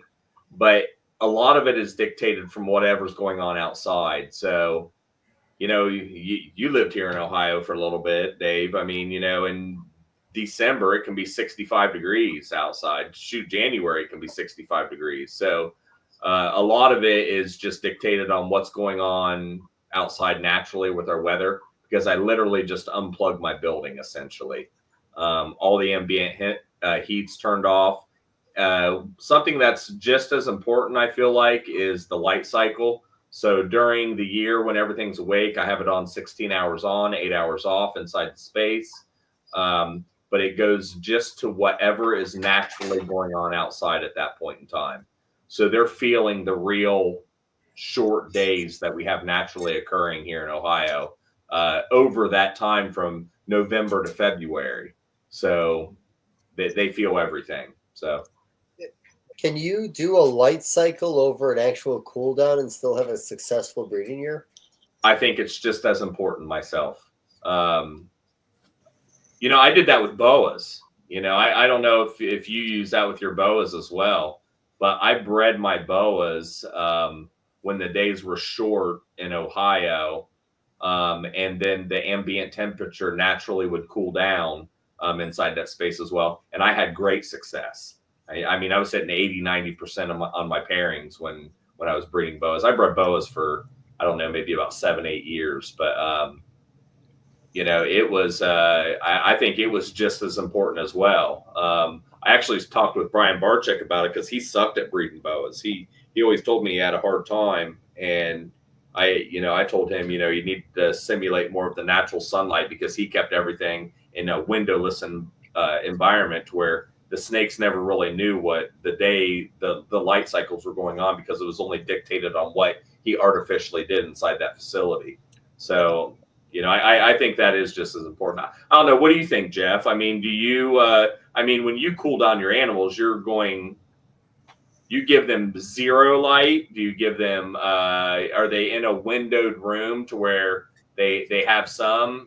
I think you have sliding glass door essentially right there, right? Well, I've done both, and I found that like I don't really think light really. It definitely doesn't matter for brumating them. I brumated them in the garage the one time, and the thing is, they definitely are getting, it's mainly dark, and the window isn't really large in there, and so they are getting so they get natural light, but for a short period, and then the range, the temperature in that garage, like at that time, like I've done different cool downs, but it'd range between like 50 and like 63. And that was like an amazing season. My brumation room now is like multiple insulated, and it's pitch black in there and only when you go in there and turn the light on, that's the only time it's not. And so that works really well too. And I've done brumations where the coldest I got them down to is 62, and they're mainly in like the 63 to 65 range. And those seasons were just as good. It's just the thing is, it's good to have a metabolic drop and to put them on an organized season, like basically organized seasonal conditioning, so that their body responds to a spring like let's say just a seasonal change. So that way, when you warm them up and they are having this metabolic spike, that their bodies are going to instinctively go into producing egg follicles. And the funny thing is, Joe and I talked about this. Is with beaded lizards, and I think this is with a lot of species of snakes. This works. That this one guy he's talking to, he could chime into it anytime, Joe, on this one. That guy's talking about breeding beaded lizards. He's like, he doesn't really do much of a brumation. It's more about a little bit of a seasonal food cycle. So he does brumate them a bit. He takes the temp a little low, but he doesn't feed them. But then when he warms them up and he starts feeding them, you're getting this metabolic uptick, and then you're getting that body to instinctively trigger. Now, I do think with brumating with hognose, I think it's extremely important. For one, you're organizing when their bodies are going to be prepared for this. And, you're giving them just that natural, environment that they do breed in. And again, you're organizing it. Because when you're not brumating them, I always tell people, because people are like, oh, I know something that doesn't brumate at all. I was like, well, if you're telling me they don't brumate at all, I'm taking that as you're not doing anything. You're not taking them off food. You're not really changing the temperature. Because some people are like, oh, I don't brumate. And I ask what they do. Like, well, I just unplug my hognose and I keep them around 68 or 70 and keep them dark for 3 months. I'm like, that's a brumation. You're brumating. You just fucking brumated. And, but if you're not doing that, it's like you're going to have the most chaotic hognose breeding season. Now, there's always a possibility. Like, if somebody could tell me, like, I'm going to go become rich at the casino, and I can tell them they're stupid, they could come back and win $20 million and tell me I suck. And, but in the long haul, if you're going to breed hognose without brumating at all, these females will just randomly produce egg follicles whenever. And you don't know when they're going to do that. So you basically got to be indefinitely pairing them, or pairing them at least a few months ahead of time from the last season they laid the clutch, because they might produce earlier this next season, upcoming season. And, I've seen it too with like hognose sticks that I'm raising. Like, I've had ones where I'd be getting them ready for cool down, and I fed them up so well, and they got so much nutrients, and I'm getting them ready for cool down, that this temperature change and the food and all the supplementing I'm doing triggers them to produce egg follicles. And then here they got slugs, and I'm trying to put them into cool down. And I'm like, oh man, 6 of these females already have slugs in them, so I'm just going to give them the season off. And so these kind of things, though, they teach you about these animals, like, their bodies and how they respond to their environment, the food, and even then you can see it in different species. Like Joe is talking about with this guy that breeds beaded lizards. He goes, I don't really cool mine. And then Crystal, I was talking to Joe about that, and then she's like looking at something. I'm like, what are you reading? And she brought up this really cool basically research study they did across the board on beaded lizards. It's kind of like the Platt study, John, but for beaded lizards, but not as in depth. But this thing covered every species of bird and bird eggs that they were eating, that the babies ate a lot of like caterpillars, that they took the median temperature, that their body temperatures dropped in the coldest part of the year, which was like around like 68, 70 degrees. That was the coldest they got at the drop of the season. What like kind of environment they like to hang out in, when they would hang out in trees, when they would hang out in burrows. And it was really interesting. And then through that whole thing, it's like, well, they don't really get that cold. But hognose on the other end, where they come from, it's like, even in Lubbock, Texas, somebody could say West Texas, well, these are from a warmer environment versus their northern counterparts. And there is a difference between them. They have different metabolic rates if you're going from extreme northern hognose to extreme southern locale hognose. And these really southern locale hognose, it's like they still get cold. It's like Lubbock, Texas might be 60s and 70s, but every now and then it's like -3. And those Hognose, Oh yeah. yeah. And some of those are probably going to get down to like 38, 40 degrees. You know, they're going to go down in a burrow, and as it gets colder, they'll go further and further, but some of that cold's going to get them. And those southern ones, they're really conditioned to take the cold just like the northern ones. And, you know, another thing is, too, Hognose have existed across the Great Plains for like over 10 million years. And even a few thousand years ago, we're just coming out of a mini ice age. A couple thousand years ago, or even like not even like 1,000 years ago, 500 years ago, Southwest Texas, especially being kind of like, you know, it's starting to go cross over from prairie into that Chihuahuan desert habitat. It gets cold as hell at night, especially in the winter. Oh yeah, 100%. I was just talking with a customer from Texas. Shoot, it's 3 weeks ago. And I was sending a package to them, and they're like, "Oh, it's cold as hell down here." And you know, it was cold up here. It was like, I don't know, 8 degrees or something. I was like, "Yeah, right, dude. Like, yeah, it's cold down in Texas, all right." And they're like, "Yeah, it's 17 degrees." And I was like, "Oh, it is kind of cold down in Texas."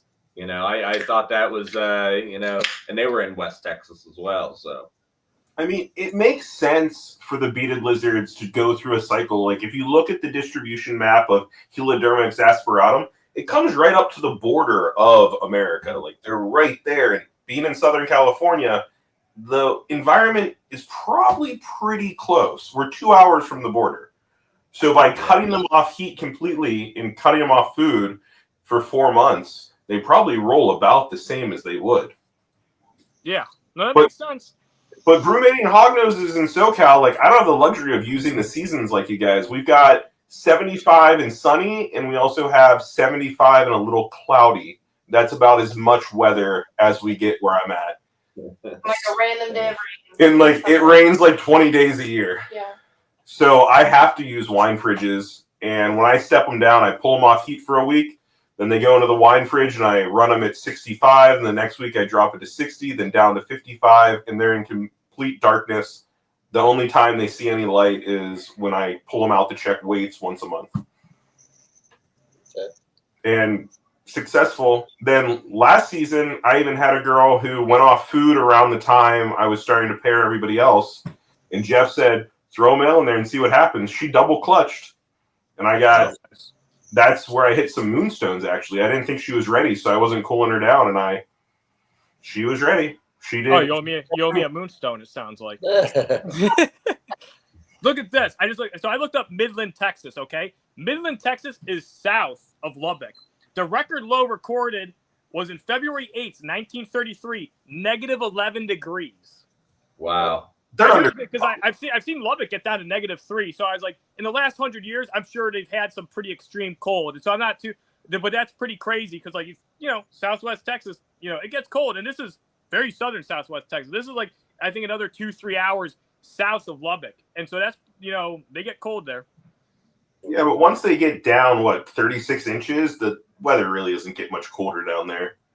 No, it doesn't. I think Hognose, though, like, because the thing is, they use abandoned rodent burrows. A lot of times they found them in rattlesnake dens, but they're mainly using abandoned rodent burrows. A lot of times pocket gopher burrows, and they're re-excavating out abandoned ones. They're not using active ones, of course. And the way I see it is, like, these things will come out and they go back in. Hognose, they've been documented doing that in Minnesota a lot. And, you know, if they're doing that fairly frequently, you know, I don't think they're that deep. They'll just keep going deeper the more the cold hits them. The more it starts to bother them, the deeper they go. Actually, if I take out a hognose snake that's like very comfortable, and I take it out, like, let's say on like a 60-degree or 55-degree sunny day, the first thing they'll start getting a little more frantic, and they'll start trying to go down. And if you put them on the ground, they'll be trying to go downward because all of a sudden the cold's hitting them. So I think these things, they just stage a lot. So I think it's like, especially with how fast it can get cold there, like, you can go some of the areas where hognose are from, it could go from 60 to 0 degrees within a span of hours. They're good at getting out of it, but I'm sure if you put a probe down into these hibernaculums, they're sometimes getting hit by these 30-degree waves. Sometimes they're 38 or 40, but I think they'll keep pushing further and further. And then when the cold alleviates and backs off, then they'll start to eventually stage out. Yep, I agree.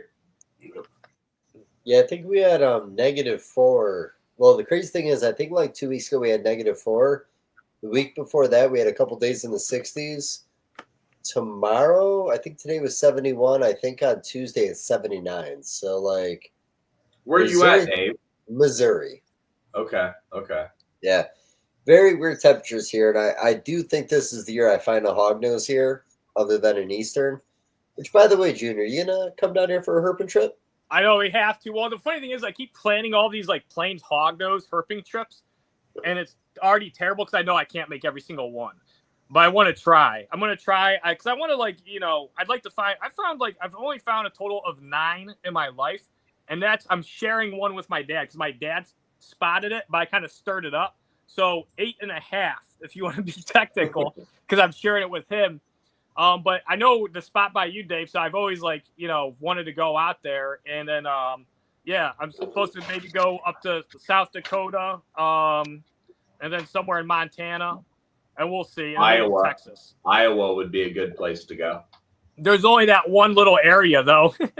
Is that one little spot that's on that corporation's property, and they got that strip of prairie right up against the Mississippi River. And there's a good amount there. I talked to somebody at the Reptile Talks that goes herping there, and they catch a few. And that's the thing. Some of these isolated populations, you have the ones in Illinois too, which are along the Mississippi River, and those little populations are actually pretty saturated. Illinois has a few populations. Iowa only has one though. I think April 24th and April 10th. Or I'm sorry, May 10th are my 2 herping trips in Missouri this year. You do May 10th. But are you doing the Nashville show, the Plant Reptile Expo? No, I don't think so. Well, that's the 10th and 11th. I talked to Eric. If I skip that show, Eric's going to be your 10th and 11th. If you show up, we'll do that. Okay. Yeah, May's a good month for hognose. I'd say May and then early June. That's the best time for hognose. We'll probably go into Kansas too. I think we'll definitely do that spot if you come down here, but I think we might actually push into Kansas. And the one road cruising spot I go to in that bird sanctuary, they do have Eastern and Western hognose there. Okay. Yeah, I'm not interested unless we're in plains hognose habitat. If we're not in plains hognose habitat, I can't come.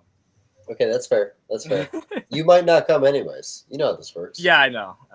We got John Caro. John, he used to live in Midland. He said it snowed a few times every winter. Yeah.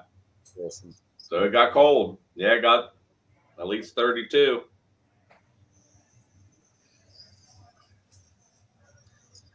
Oh, yeah. So what are you excited for this year, Jeff? Is there a specific project or anything that you're working on that, is going to come to fruition this year? Or,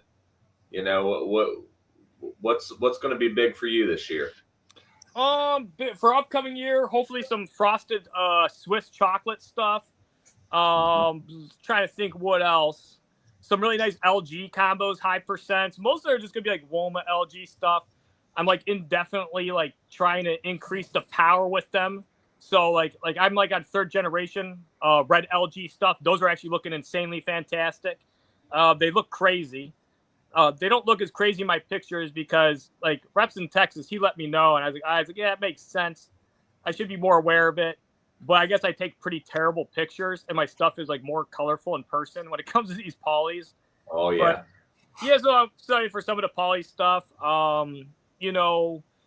It's possible I could hit a Lav Swiss this year, but I don't think so. I think it's going to be another year out for that one. I think that's going to be a 2026 unless I get real lucky with some pass hets this year. So those are some fun ones. I think you're doing some cool pairings. You just showed a couple. So what kind of projects? Do you have any projects that you're really excited for this year, John? Yeah, I'm doing similar ones to you. It sounds like I'm doing some of the Swiss to the Frost stuff. So to go down that avenue, I'm excited for those. Storm cloud stuff. I should be making quite a few super Arctic storm clouds. So I really want to see what that looks like. I'm still chasing that true blue snake. The super Arctic storm cloud exanthics. I've got 4 pairings for that this year. So I really want to see that snake. That's when I found out I had the albino gene in it this last year, and I made that one snake. But I'm chasing that one, and then lemon ghost stuff. I'm really excited for that as well. I had some, I still have the pure lemon ghost stuff that I got from you, and I bred some 50% stuff this last year, and they turned out better than the high percentage stuff. So Polygenic's working there, you know, how that works. But excited to get that going. Permafrost lavender stuff. I should have some more of that stuff going on this year. I love the permafrost. I think the palette on those is very cool. So yeah, I mean, just kind of going all over the place. I'm really focusing on the Swiss chocolate stuff this year. No visuals. I'm not planning on making any visuals. Just outcrossing everything into some new genes. Outcrossing sunset stuff as well. We're doing a lot of sunset breedings and stuff along that line. So I don't know. The list goes on. You know, there's lots of stuff. Staying away from some breedings that I did last year. So I'm just doing what I want this year. So is the Swiss better than the sable? I don't think so. Okay. Me personally, I'm partial to sable. I've done a lot with it. Jeff, you've done a lot with it as well. I think they both have their own parts, but I think Swiss will always be in the shadow of sable just because they're very similar. Just what they do with the combinations with the other recessive genes. Yeah, because the albino Swiss chocolate kind of looked a little bit like the albino sable, the sunburst. They do. Yeah, they look similar. Yeah, they call them the tangerines. Yeah, they look similar. I mean, it's a hypermelanin gene, so it's gonna cause the similar reactions. And there's so much variation in sable. Jeff was talking about it earlier with some of the more locality stuff. I've got some pure Cascades. What is a Cascade, Montana? Cascade. Yeah, go ahead. Sorry. Yeah, I got some pure stuff from there, and a lot of the original sable stuff that I had from Dan was some of his pure lineage stuff that he had, and I have some of that stuff still. I haven't bred it in years, but it's interesting just to see the difference from the stuff from there back then, and then how it's been crossed into all the new genes, but. There's just such variation now, where back then it was more of, you saw it a lot as well, Jeff. A lot of the original stuff was very spotted. It was very, very almost like a twin spot, versus like a blotchy, unless you got Conda or something like that mixed in, which you're getting some other locales mixed in at that point. But a lot of the original stuff was like that. Yeah, I don't know. I think the sable will still always overshadow the Swiss. I think Junior, we've talked about this, but the double visual Swiss chocolate sable, has that been made yet? That has been, yeah. And has that been made in the albino form yet? No, it hasn't been made in the albino form. I'm sure it'd be like, here's the thing, you're doubling up on an animal that increases the population of iridophores and also boosts other chromatophores, mainly melanophores. So, it's definitely going to have a different look. So there's definitely room to do combinations as with double visual sable Swiss. The thing is they are different vehicles. So mainly I'd like to see Swiss stuff with Swiss and sable stuff with sable. I think there's definitely a time and a place to have both of them together, but I wouldn't want to have all of my Swiss projects intertwined with sable and vice versa, so you definitely, it's kind of like, I would say it's not that similar. It's a decent analogy that I can come up with right now, Dave. It'd be like albino ball python and lavender albino ball python. That's not a good one. Sorry. Very different. Very different because they're both kind of like, they're like team eggs, and then they're doing different things. And if you put them together, it's it's going to end up probably looking more like a regular albino, not so much lavender. But that's the thing. Sable and Swiss are fairly different. They do a lot of similar stuff, but their iridophore structures are different. Swiss have more of a gold yellow palette, while sables can have golden yellows, but they lean more towards greens, and that's because of their iridophores are different structures. Agreed. So they're different iridophore structured animals and they're different melanophore structured animals. So I think with polys, you'll see more of a disparity, but you're looking at Swiss mostly without polys in these combinations. But yeah, sable. The good thing about sable is I would say sable is a very strong trait. There's no problems with it at all. It's very, very strong. Like John said, all of the original ones were all pure Montana locale. So the cool thing that everybody got when getting into sable was very genetically diverse, animals. They got animals from, Cascade County, Montana. And that was really awesome because, you have this whole new, bloodline that is different than mostly our mutt and southwestern locale counterparts. And then, yeah, like John's saying too, the original sable stuff is very dark. A lot of the hets, because they were all all the original sable stuff I got from Dan were all, of course, pure Montana. He bred 2 pure Montana locale hogs from the same area we found them together to make the first sables. And he had mostly, he had morphs, but he had a lot of wild-caught hognose. And not by a lot, it was probably somewhere around a dozen, maybe a little less. I think he started collecting a few more from that. Well, he definitely did from that point on. But he never had, but anyway, he bred those a lot. All my first het sables I got and all my first sables I got, the first 7 or 8 sables I got were pure Montana locality, Cascade County. And then the hets alike. And he had these really dark, bold, blotched animals that were more greenish and, a lot of very green, very green, a lot of real dark pigment. And so they were kind of it was like a bear to get them out crossing the polys. Because when I bred my first pure sable to a purple line extreme red, one of my best bloody red ones, they came out mahogany brown. It is really hard to get red into them because those northern locales don't really ever seem to deviate. You don't ever see northern locale hognose with red tones. Maybe they might have a little bit of pink flecks that they naturally get on their sides, but they're predominantly more hypermelanistic and a lot more green tones. And they're deviating more towards earthy browns, dark browns, greens, tans, and grays. I've seen some pure Montana hognose that almost looked like aneries. I remember this one guy had a big overfed, just normal pure Montana locale female when I was probably on 18 or 19 years old. And it was it's just so gray. And it was more of a lighter colored one because they vary even up there. They're not all just super dark. Some are a little more green. And this one was dark, but it was grayish. And the thing, it had even its belly, the yellow was really faint. It was almost whitish, just butter, yellow colored. And it had a little bit of yellow blush on its cheek. Other than that, the thing almost looked like a axanthic. I mean, it makes sense though, Jeff. I mean, it's something that, as far as from an evolutionary standpoint, it's going to be something that's going to be advantageous for that population in the north.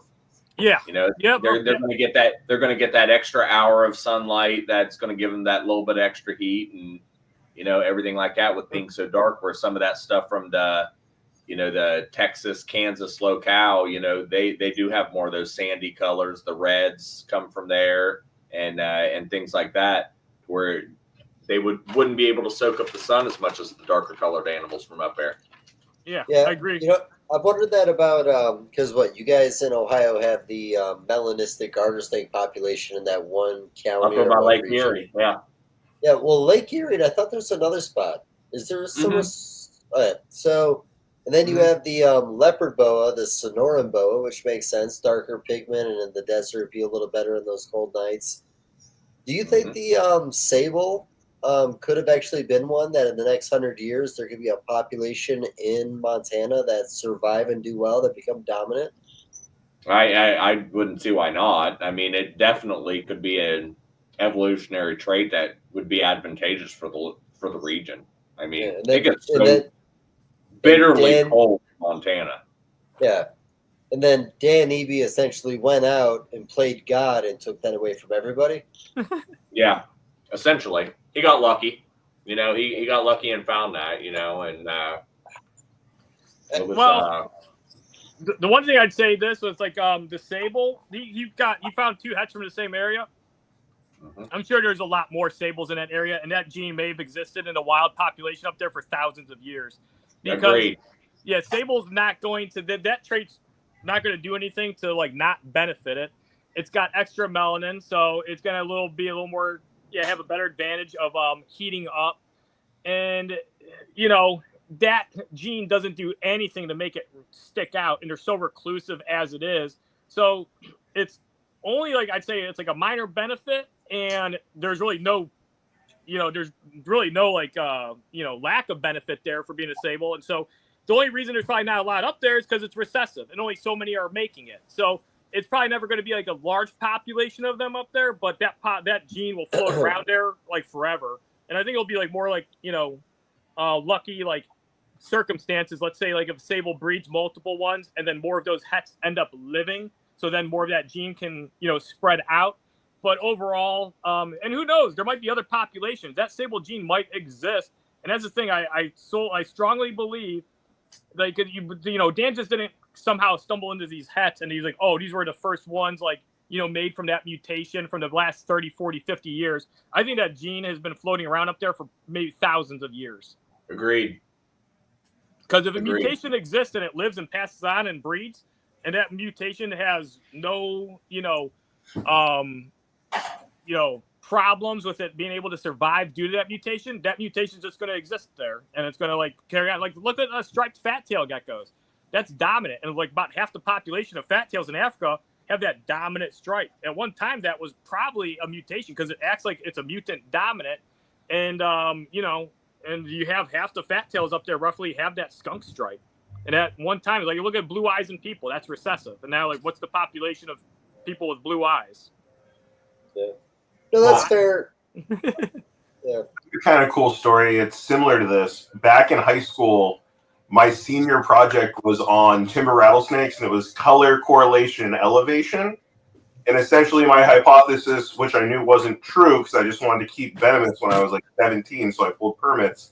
But I went and pulled a really dark phase timber rattlesnake from a high elevation, and I grabbed a light phase from a low elevation and brought them down to where I lived. And my whole entire senior project was on the reason they're dark because they're high is because they've evolved that way to absorb the heat and stay warmer. And being brought down to the lower temperature, lower elevation, they'll lighten up because they don't need that. And that's literally what I did my whole senior project on. And I kept timbers for years, and I pulled permits. And it's similar to what you're saying with the Montana locales and the northern locales being darker and that kind of stuff. Yeah. No, and you made the comment about sable being recessive. Well, the melanistic garter snake is also a recessive project. Yep, it is. So,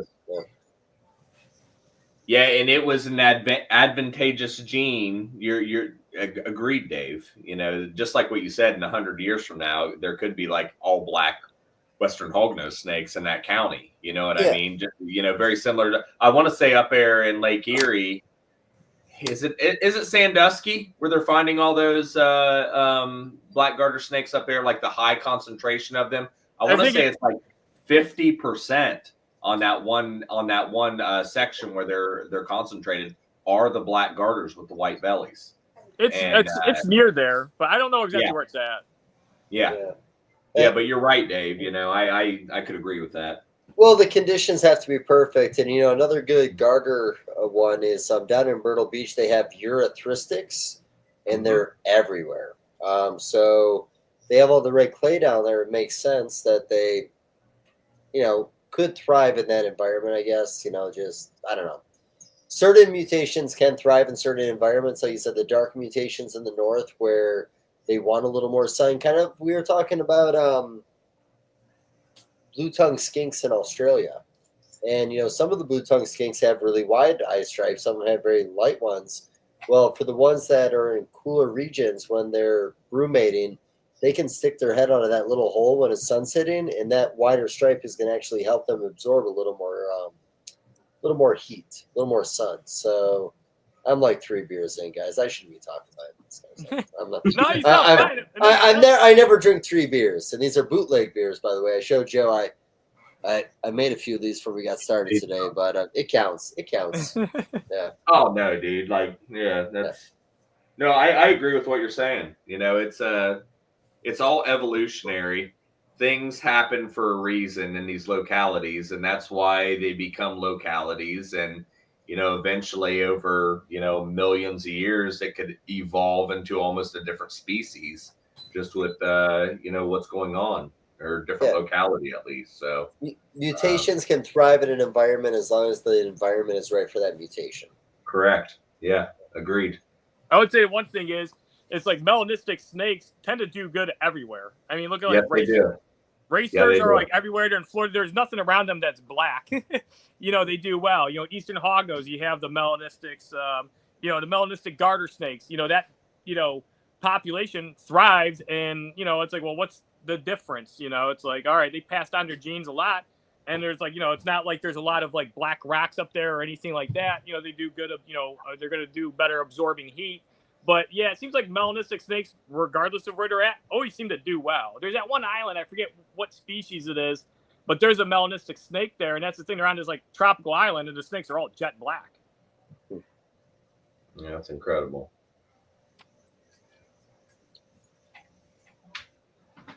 All right, Brandon wants to see a hognose snake with green tree python levels of green. You're gonna need a hell of a mutation for that one. Yeah, I would like to see it. That would be cool. He wants to see a grass green mutation. So Joe, you what are guys you put- excited for up there? You excited for anything breeding wise this year? Yeah, I'm gonna do some high percent lemon ghost sable combos this year. Condas, I want to get a green, like visual sable LG conda because I have a really kind of greener sable and a really high percent LG 100% hate sable. Then also I'm getting my second year on this really cool red line that I'm working that produced some really, really interesting stuff last year. So I'm excited to see what's going to pop out there. Then more lavender Arctic stuff, and Womacondas. Also, I'm really excited for again this year. Oh, really cool. Yeah. Yeah, the LGs Joe made were really, really nice. And those reds are cool too. That red's like kind of like that's like a unique lineage too. That red conda looks better than like a lot of raging reds I've seen, and that thing's a smoke show. Yep, that girl's great. Then I've got some exciting stuff I'm raising up to breed back into it. Some Raging Reds, some of Kevin's red line, Jeff's best red line. Excited to see all of that kind of stuff. Oh yeah, I'm highly impressed with what Kevin's doing down there with some of his red line stuff. They look good. It's looking really good. He's got some good projects going on down there. That's for sure. So I held back a lot of my lemon ghost stuff for like 3 to 6 months because I knew what they were going to look like. Yep. You don't want to sell them young, but now the problem I'm having is I'm posting pictures of them. No one thinks they're real. Right. Yeah, they think that you're messing with the pictures. That's one of the things I had this year with some of the stuff. I bred some of my 50% stuff back to each other, and they're coming out. I mean, it's just impressive what they are. Yeah. I don't know. Me and Jeff, we went back and forth on this. What do you call animals like that? 50% to a 50%. It should be a 50%, but 50% generation 2. So you start going by generation. So basically, it's descriptive for the lineage, and then that's it. And then you base it off of how nice the animal is, what you're going to ask for it. Yeah, they're looking incredible. So I'm blown away by them. The unexpected downside is holding them back, and they shed and shed and shed. And you're like, well, this migrates over to the holdbacks for now. This. Yep. How many snakes are up to now, Joe? How many what? How many snakes does Joe have? Hognoses, probably somewhere around 80. Then ball pythons another 20 or so. So somewhere around 100. Then mix in some African house snakes and Dumerals boas. What else we got? I think that's about it. Yeah. I'm kind of living my childhood, so it was a lot of stuff that I really liked. The hognoses I always loved, but when I was a kid, they were all wild caught, and the story was, they eat frogs, they're hard to keep in captivity, they fail to thrive. Then getting back in about 5 years ago, I saw what Jeff did, and I was like, oh, this is amazing. Hognose is my project. So it took me 2 years to raise up babies and get them going. It's only my third year of breeding hognoses because I don't take any shortcuts. I'm going to do it right, get the animals I want, invest well. Shortcuts in this business don't work. Nope, they never do. Then the beateds, I've always loved Gila monsters when I was a kid, and I could just never afford them. Then got older, and live in California and you can't have them here. And I realized, oh wow, beaded lizards actually really bypass the Gila monsters in a lot of ways with some of these different locales and colors and patterns. So I jumped into that. You know, it's kind of reliving all the things I loved when I was a kid with adult money and wisdom and time. So you can't keep Gila monsters there in California? Nope. Well, that sucks. Yeah. It's like, you know, we it's like the only venomous stuff that we can keep here in Ohio without, you know, jumping through like 9 hoops, you know, is the lizards. So growing up in Western Pennsylvania, it was pretty wild. You know, yeah, doing the show and just kind of the stuff we used to bring in imports all the time. It was crazy what you could keep and still can keep.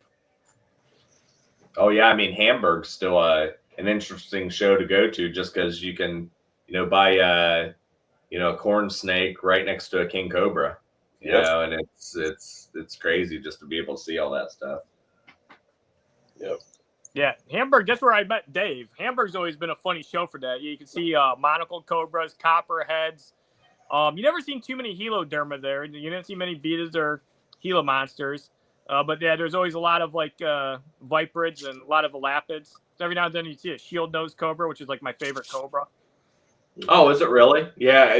Honestly, that's probably what I was just talking with AJ about. That he was asking. They look like a hognose. That's why I love them. Oh yeah, I mean they're great. He was like, oh, I'd love to get a forest cobra, and I was like, Jesus, you want to die? You know, that's like that thing would come at you like just angry every day. And the shield nose cobras are just incredible. You know, I think they're really cool. They're real short. They have their nose looks like a scroll. They have that interesting rostral scale. It's like more like kind of like it's almost looks like a scroll at the end of their nose. And then they can play dead too. And I know some people that have them and they're again mostly bluff strike. They said and I'm like, oh, like a hog. They have a lot of behavioral patterns that they evolved with that are similar to like a Western hognose snake. They live, I think, in like desert-like conditions. I don't know much about the shield-nosed cobras other than like a few simple facts like that. I know they play dead or can. What was you gonna say, Dave? You want a forest cobra? Was that like your first? You know. Well, no, actually, I go eyelash vipers, honestly, but okay. Forest cobras are cheap and deadly. Oh, I dude. don't understand why anybody fucks with those things. And they get big, man. Like that's an impressive animal that will come at you, you know, and be looking in your eyes. You know, it's a really big animal. Yeah, there was somebody in the hobby that passed away from one of those bites. I think it was like 2 years ago. I heard about it within the community. And this was a guy that was above and beyond, lockout, tag out, didn't fuck around, made one small fucking mistake, and it was a forest cobra. Yeah. Yeah, they're scary. You know, I've always respected, like, probably my favorite venomous snake is, you know, the inland taipan. But just the agility on those things and the way that they can come up a hook. I don't think I'd ever even want to touch one, not with my hands, you know, and it's just incredible the way that they can move and, you know, their thought process. And yeah, things are crazy, man. Yeah, so. Even with all the herping I do, all the rattlesnakes I've seen over the years, I tailed one rattlesnake in California just to kind of keep it where it needed to be so the other people I was herping with can come over and see it. And I think one copperhead, but in my life, I think that's all I've ever done with anything venomous when it comes to actually like touching the animal. Yeah. Yeah. I got drunk and played Russian roulette with some eyelash vipers where we played the poke game. But those were dark times, man. Those were dark times. Who'd you do that with? You don't even want to say. I wouldn't even say. No, fucking, I'll say it. It was Josh Roberts. He just got a shipment in, and we got it. We picked up a box from the airport. I think it probably had like a skull and crosses on it, like you should with anything with venomous. And yeah, we went back to his place and we poked. Not bad, but Josh Roberts. He's up in Michigan, right? Yeah, he's a Michigan man. Yeah. It was dumb 20-year-old shit. You know what I mean? Yeah. Maybe early 30s. I don't know. He had some pipe hands, didn't he? For a while, he had. Yeah. And let me just say this: he's very responsible when it comes to venomous stuff. But there was just a certain time where, like, we were just silly, dumb fucks. Yeah, wow. Might have to edit this part out. Fuck, I don't know. Maybe, well, 22 people just heard you say it, so. Yeah. Yeah. And I'm texting one of them right now, so. Shit. Joe and Tori, they actually have some Cratalis. Tori, what kind of vipers are those? Actually, Joe would be the better one to answer that. Yeah, I think they're were they albino diamondbacks? What kind of Cratalis do you have? Oh, T negatives and bubblegum, which is a melanistic visual T negative albino. Okay. Mm-hmm. What species of viper are they? You can't have anything other than westerns. Oh, so it's a western. Okay. You have to have natives. Okay, yeah, you told me about that. That's right. In California, there's this weird like red eye law where if it has red eyes, you can keep it, breed it, sell it, trade it. Doesn't matter. But if it's normal, you can only keep 2 and you have to have a fishing license. You can keep 2 of every native except for the red diamondback, Cratalis ruber. Probably the prettier of the group right there. That's a spectacular animal. Yeah. Just like anything else, polygenics, there's some that are really pretty and there's some that are just brownish red. Yeah. They're protected. Yeah, I'm sure. Yeah. You know, the ones you always see online are like the most stunning example of the ruber. That's for sure. So. Yeah, I like playing with that spicy stuff. You know, I don't find it, you know, we find like nothing here in Ohio. There's a Killdeer Plains.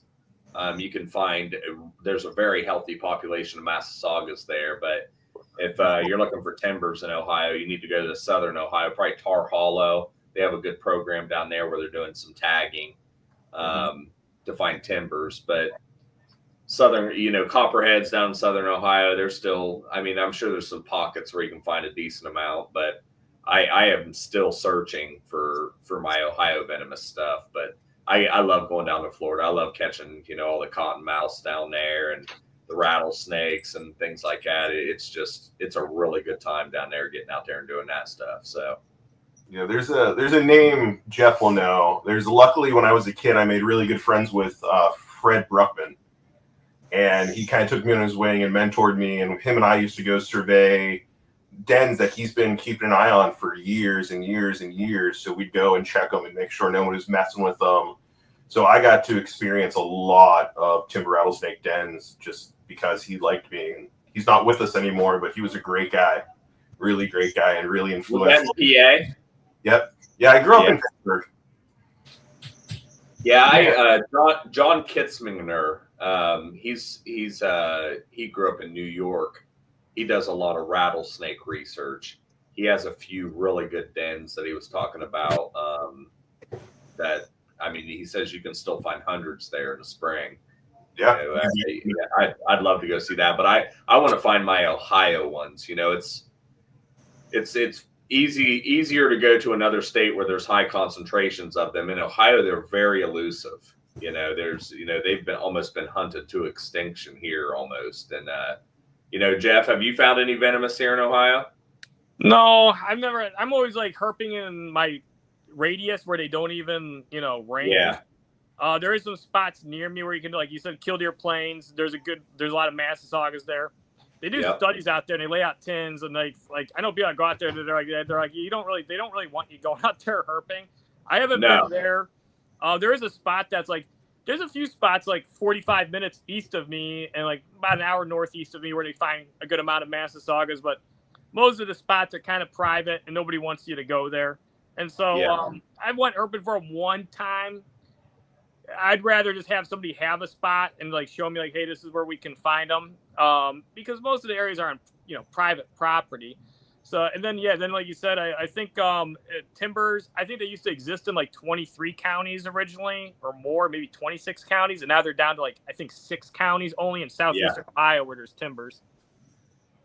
Yeah, and that's easier for me because it's like a 30 to 40 minute drive to you're closer. Get down to those counties where I can actually, you know, find them. Tar Hollow, I think they've got upwards of 60 of them tagged there for doing the research down there, but you know, they're hard to find. You know, I've pounded pavement there a lot where I've been the only one out there on them gravel roads, and I have still yet to find one. You know, it'll probably be one of the ones when you're least expecting it when you do find them. But you know, have you guys heard of the Rattle Cams program? There's I some haven't. guys, they put a live stream camera on a Massasauga rattlesnake den, and they're in the process of raising money to put one on a timber rattlesnake den right now, which is cool because then you can see kind of like their whole entire year cycles, then also make sure no one's messing with them because there's still rattlesnake roundups and stuff. They find these dens, they pour gas down them, and they clear out dens and ruin them. So that's also why we were going and checking them all the time. And there's been times where like we're close to a hiking trail and we're throwing our snake hooks and stuff in the bushes before the people that are hiking are coming by on their dirt bikes see us. Yeah. Nothing to see here. Yeah, timbers is the one that I would love to see them in every state they're native in. You know, I've been lucky enough to see them in Wisconsin. And when you talk about these dens, you know, I've got this amazing den site that I got put in Wisconsin. I take no one there, so don't fucking ask. But it's a very, very large population. And I went there in like, I think it was after the Schaumburg NARBC, and I think that was the July show. When we got to the spot in Wisconsin at like 8 a.m., it was still in the 50s. So you saw like a little coil of a snake coming out from like limestone and all these different areas. And as soon as the sun actually hit it, I've got a picture where I've got 9 rattlesnakes all around me because they just came out. And this is, again, July. I hear during the birthing season, I talked to a friend that went there, and I think one time they found like 82 neonates on the side of this mountain or on the side of this rock structure. And yeah, they're really just married to this hibernaculum. And even during the summertime, I think they've done studies where it says that some of these animals are only having like 1 squirrel over a complete calendar year when it comes to their diet. Wow. It was like that. Oh, that Cody guy at Rattlesnake Ranch in Arizona. He's got an impressive collection, and I was asking him like how often he fed his rattlesnakes, and it was like once a month. And that's like the same. That's like I saw like with hognose snakes, people are overfeeding their adults all the time. Like I don't feed my adult females once they have their weight on. Like I feed them like every 2-3 weeks, sometimes every 4 weeks, depending on how they're maintaining their weight. I don't feed them very much at all. In the wild, they're not eating. They don't eat nowhere near as frequently as we feed them at captivity. Then we also keep them at higher temps, and then they have a higher metabolic rate, and that actually kind of pushes them sometimes towards where you need to feed them more. So that's kind of the one thing where I see an issue. It's like well, we're constantly keeping them at these really warm, unnatural temps. Supposed to be having ups and downs. You know, low temps at night. You know, during the summer you might have really warm, periods throughout, the day and then most of the night, especially in the southern locales, but that only lasts so long. But yeah, his rattlesnakes, he's like once a month at most. He goes sometimes every, I think it was like some of the big ones, he said sometimes like every like 5 or 6 weeks maybe, but it's mostly like once a month on those bigger crotalids. Cool. Now, Jeff, do you so speaking on the hognose snakes and in your feeding schedule, do you ramp up and ramp down your temperature inside your facility, or is it pretty standard? It's pretty standard. I would like to get it lower, but it's tough because most of my rooms, well, I have baby rooms, and then I have most of my rooms that have a mix where there are some babies and some adults. But it's easy kind of control it. A lot of times my adults, I don't really put the heat on them that much, and I can always cut their heat off, and then I'll keep the ambient temp in the room like in the upper 70s. So a little bit, but in the wild, they're obviously seeing more extremes. Even my lower temps is still warmer than what they ever see in the wild. So yeah. But actually this year I kept some females where their hot spot or the warmest they got was like 80 degrees, and they were often around like 77, 76. And so what I seen was like having to feed them less frequently. They held body weight more. I've seen the same thing even with leopard geckos. If I kept my leopard geckos at lower temps, they grew slower, but they kept more mass on. And the thing is, it's like, well, when you have those high temps, you're feeding them, that the metabolic rate is reacting to both, not only that temperature, but also the food. So when you have high temps and a lot of food, you're just like feeding into it, and you're just keeping that metabolic rate. Burning calories at that point. Yeah. Versus having I mean, I don't even plug in on my adult room. I don't even plug on in my heat panels or anything like that until usually late June, early July. I'm just running ambient the entire time, and I ramp it up from so at 8 a.m. it's at 78 degrees, and then it ramps up to 84, and then back down throughout the day, and that's all they get. And and that's just the the temperature inside the room. When you're against a wall and you're in the lower part of the room, it's going to be a little bit cooler and things like that. So, and I don't have any issues. I know a lot of people talk about, that's keeping them cooler than, the standard out there where they need the 90-degree hot spot, and the ambient temperature of, 78 to 84 degrees or whatnot. But they have that hot spot available. I don't even have that available, and I have, great success. And you do have to feed less, and the animals are keeping their weight a little bit more because I feel like they're just not burning like what you're talking about. Right there. Yeah, you're just keeping their metabolic rate up, and that's the the funny thing is especially the northern locales of hognose, man, it's like they can metabolize at a lower rate. I have some hognose over there where they're at 77 degrees, 78, and that's the hottest they would get. And I'd feed them, and they digest well. Now I don't think they do. I would never give those ones massive meals. That's the only thing. I would never load them up. If you load them up with a lot of food, they're not going to be able to digest it quick enough, and they're probably going to end up having to regurgitate because their body isn't able to process it quick enough.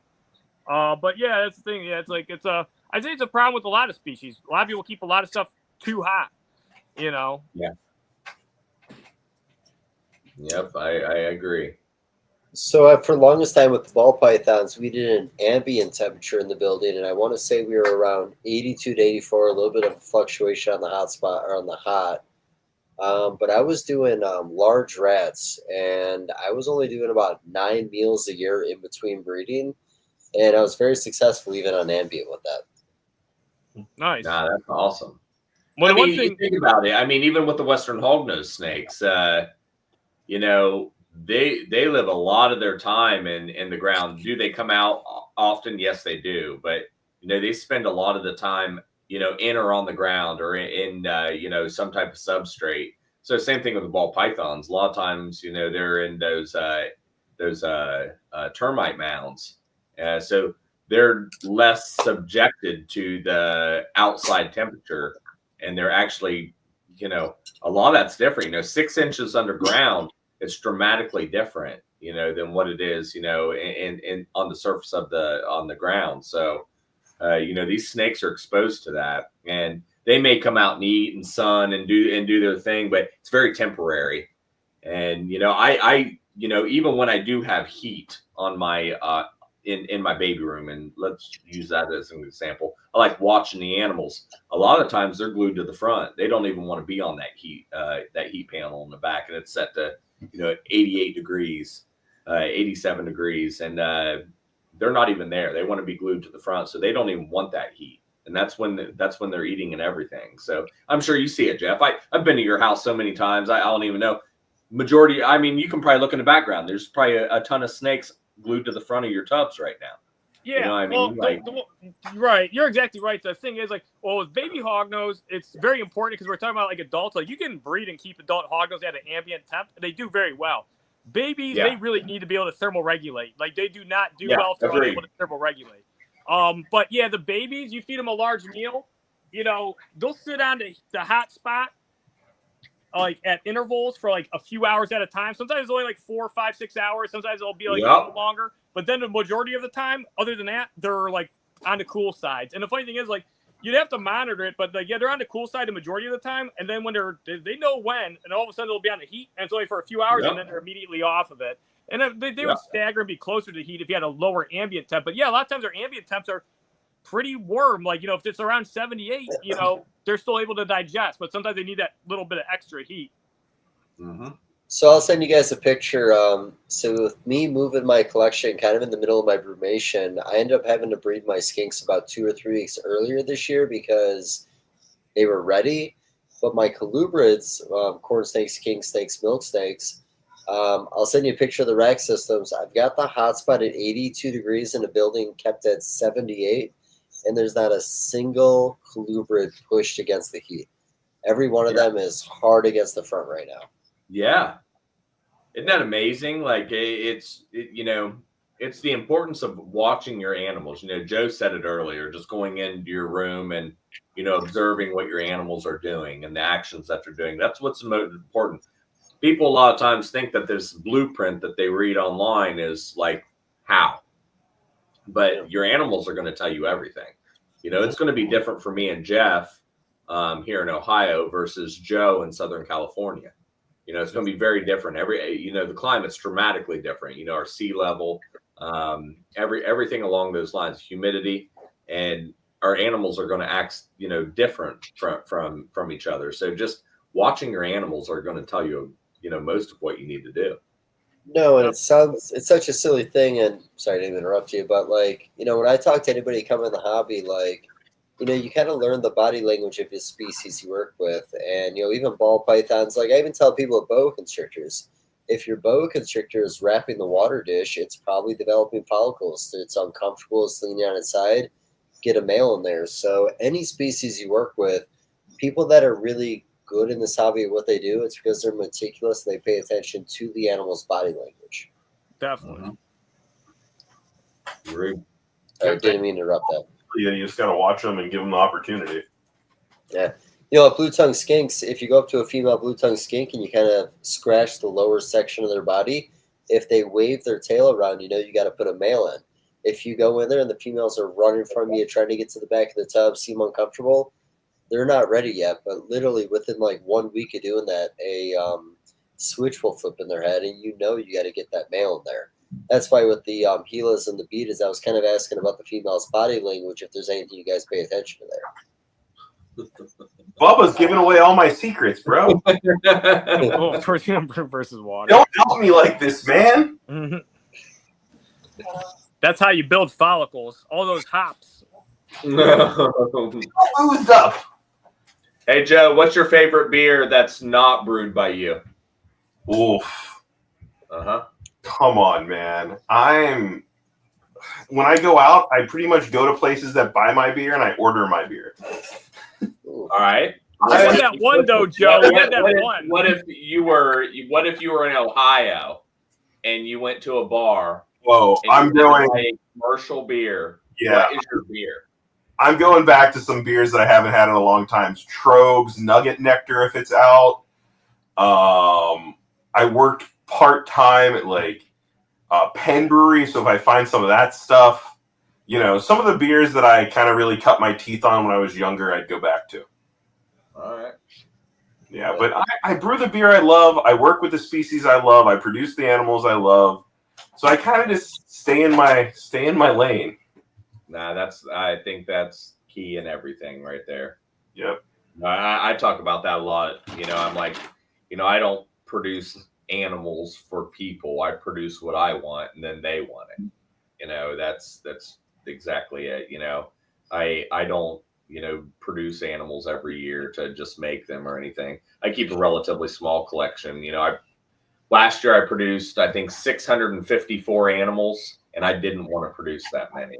I was aiming for about 500, and I produced more than what I wanted. Last 10 clutches, I fed right back to the females.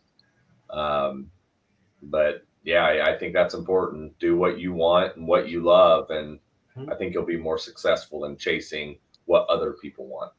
Yeah, I turned my passion into a fairly large business with the brewery, and I love it every day, and I don't take it for granted at all.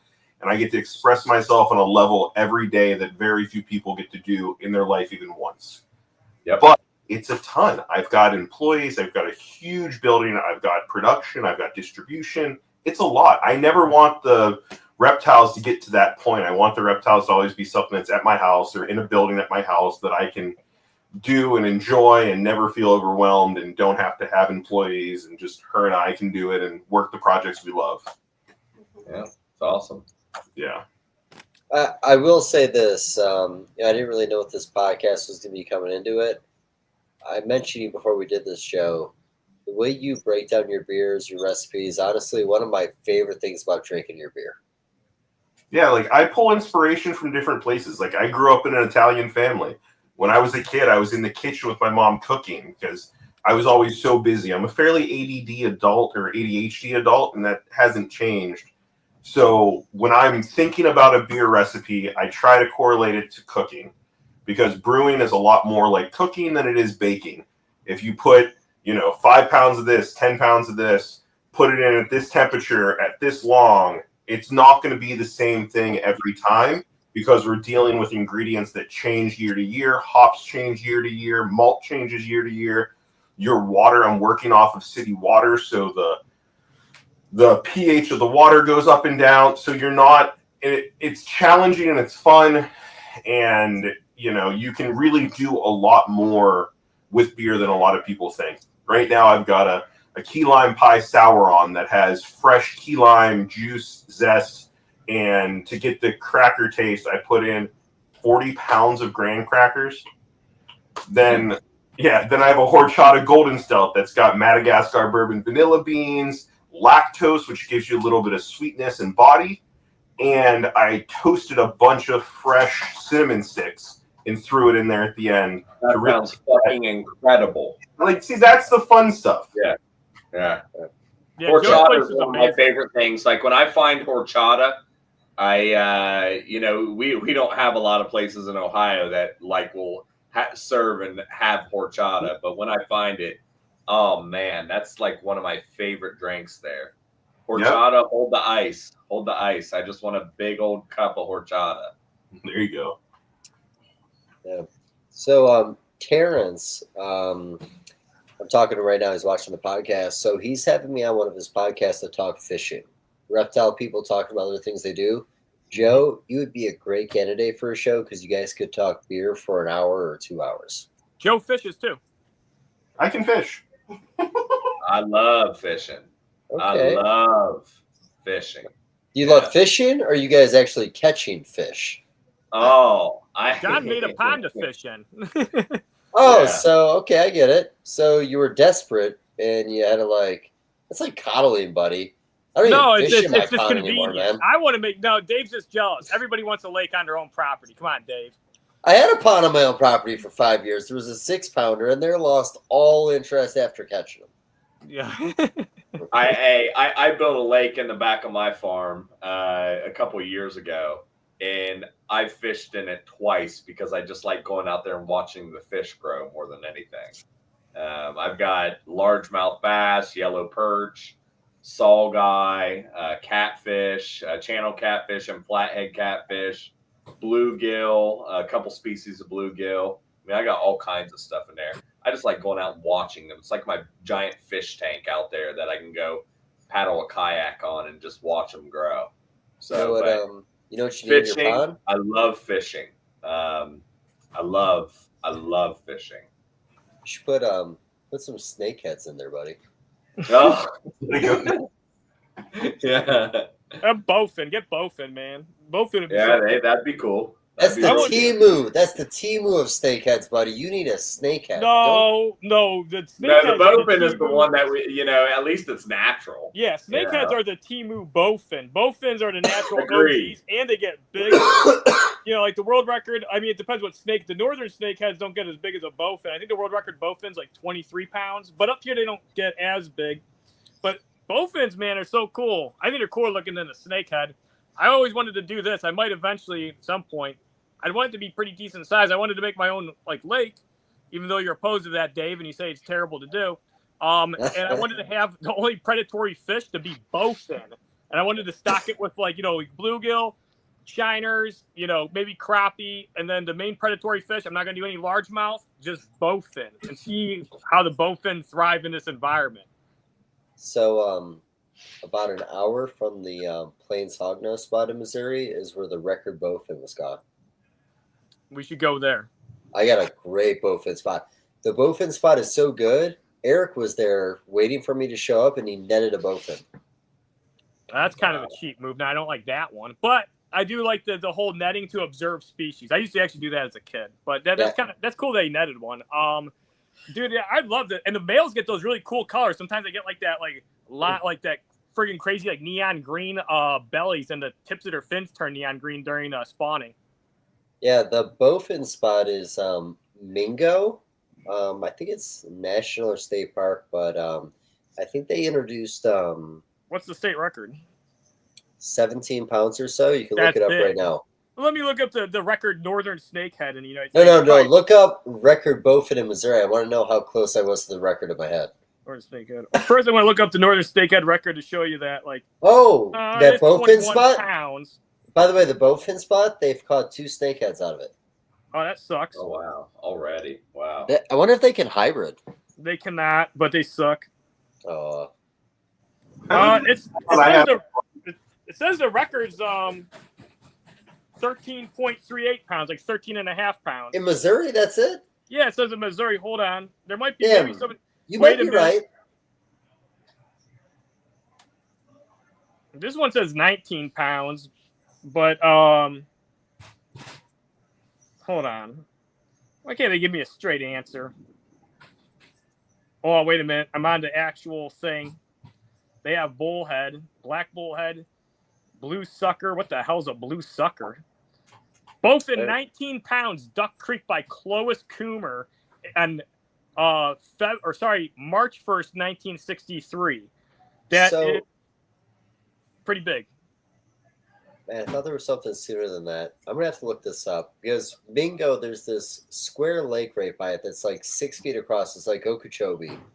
And there's bowfin and largemouth in there, crappie and a few other things. I haven't fished it yet. I've only netted it, but I have caught bowfin over there.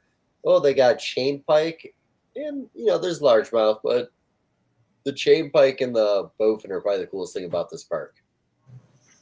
All right, it's called out Duck Creek. Does that sound like familiar? Google Duck Creek and it isn't, man. That's about an hour. Looks like south almost of the Hognose spot. So yeah, okay. I bet you it's the exact same spot. I bet you Duck Creek is within Mingo or in that region. Yeah, I don't see anything called. I see something called Puxico and Wapello. Hey, if you guys all want to come to Missouri sometime, we can go see Plains Hognose and catch some bowfin together. We should do that. That sounds like a wonderful time. Ooh, yeah, we want to find Plains Hognose. There's a mud snake spot over there too. I keep trying. I haven't found one, but goddamn, they're there. Western mud snakes over there? Yeah, southeast Missouri. Is that the west? Is there an eastern mud snake? There's got to be if there's a western. Yeah. I wonder because it's very far east in Missouri, but I'm not really sure. You know the answer to that? I'll have to pull out my little pamphlet. It's in the other room. You want to grab my little Herping pamphlet? No, she doesn't want to grab my Herping pamphlet. Oh, maybe she does. No, but so I keep talking about this. That's pretty close to the Hognose spot. It actually looks like it's closer than an hour. Yeah, I guarantee it's the Missouri spot. Oh, it's there. Got the pamphlet. Western mud snake. Did you already Google it? I didn't have to pull out my floppy. No, I googled it. It's Western mud snake. Come on, man, Missouri Department of Conservation. I appreciate that, man. I spent all this money on this laminated deal, and that laminated thing looks pretty cool, though. Yep, you're right. Yeah, Western. cool. It's the Western. I caught a mud snake in Florida, a baby a long time ago. I just happened to be in the right place at the right time. It was in a canal. You guys remember that really cool bluish yellow one they found in North Carolina a few years ago? I do. I've seen the Anery. I don't know. I don't think I've seen that one. I've seen the That's Anery. what it was. No, it was not Anery because the Anery. I've seen the Anery. It is. Oh no, I just said the only thing I've seen was the Anery. I was like, I didn't see that one. Yeah, I don't know genetically how you'd. Where was that found in North Carolina? Chapel Hill. It was by Chapel Hill they found this, and I've heard they found multiples. Huh. Yeah, I wish I had the picture, but I can What find color it right was now. I've sent it to It you. was like yellow and blue and They just funky. said air burn. They didn't say. It's more than air bearer. Oh, I know. Yeah, But there's that's a what they word said for it it. I can't think of it. It's a side conversation going on over here. I'm sorry, guys. You guys are just. Sounds really cool. Whoa, is it this one? If it's like the wildest thing you've It's ever got like seen, a maybe. neon yellow head. Yeah, that's it. Look at the Holy guys. shit. It was found on the Army training base or Marines. Yeah, because he's got. You could see he Look at has his an army sleeve. jacket on. Yeah, An yeah. army jacket. Yeah. It was a Marine guy. Go down. Look, yeah, a little closer. No, that's the wrong down. I mean up. Dear Yeah, other. right. That might be the sweet spot. No. There it is. Okay, that works. Yeah, so that's probably the coolest mud snake I've ever seen in my entire life. That thing's incredible. It's Yeah. weird. Out That's of the insane. normal, the anery, and that one, the only three things I've ever seen, that's the best. Oh, he's got another picture of it too. Yeah, it's like really aberrant. The one thing is these mud snakes and rainbow snakes have a high iridophore count, so it's like white and black. Yeah. But the iridophores are giving you some of that blue-esque, light refraction, and then it's got this neon yellow head. Yep. Yeah. It's very That thing's pretty. incredible. Why isn't it in a rack? What the fuck? Some people don't know what they're Because it's a finding. mud snake. You're gonna have you're just gonna have to breed amphibians to fucking feed those things. Don't they eat like a lot of amphiumas? Yep, they sure do. Yeah. Yeah, but I stand by. I'm actually, you guys really got to come out to Missouri and do a little bit of herping. Like, it's really, really beautiful out here. Aren't you moving to North Carolina? No, I can't afford that, man. I moved into it's like a trailer, but it's not a trailer because there's no wheels. And it's not even a trailer. I don't even know how to explain this place. I'll take a picture. Yeah. Imagine your mailman has a shop where he repairs his cars and he puts a wall down the middle and creates a couple rooms. That's where I live now. All right. Yeah, don't feel pity. I'm very happy. Hey, that sounds wonderful. Yeah. I once lived in Junior's sister's baby bedroom, and this is not as bad. That's good. There's Joe's sulcata that his logo is based off of. Oh, did you send me that picture? I did. That's 8 years ago. Yeah, I just got that thing. That was so long ago. She's posing better than me for that photo. You guys both look great. That's a really You good still photo. have that, right? Yeah, I've had her 22 years. She's our mascot. She's named after my grandmother. I got her from the Kick Brothers when I was 14 years old, and I ran into, was it Fred Kick? Yeah. Yeah. I ran into him at a show in Pomona and gave him a beer and said, "Hey, this is the the tortoise you sold me when I was a kid." That's pretty cool. Hey Jeff, did Fred or John sell you your first Western hognose snake? No, my second one. Okay. My second one, it had an adult female. I bought it for the male. The male I got from a Noah show from some guy that bought it when it was smaller, and he had raised it up, and he was parting with it. And my dad convinced him to sell it to him for me for my birthday, essentially, or even though it was way past my birthday, it was supposed to be a birthday gift. And he was telling me that story probably 2 months ago, 3 months ago. Well, I told him that recently, like in the past, like I told him, I was like, I bought my very first female I ever bred. I had her for a little while. I got from I remember I gave John the money. She was $75, and I remember asking if he had any adult female hognose, and he's like, I'm getting some like animals from somebody. And he goes, there's an adult female hognose in there. So when he got her, he showed her to me. I remember she's in a really tall white cup with punched holes and a clear lid, and $75. And yeah, she was just a really dark brown hognose. I'd assume she was a Southwest locale, but she was pretty dark. And and I have notes from her from like 2001 and 2022 and 23, having her and breeding her. She gave me my very first babies. So yeah, second hognose from them. That's So- cool. Like 6 degrees of Kevin Bacon? What Yeah. about Kevin Bacon? Well, Yeah. 6 degrees of Kevin. I think this is a 6 degrees of Fred Kick conversation right now.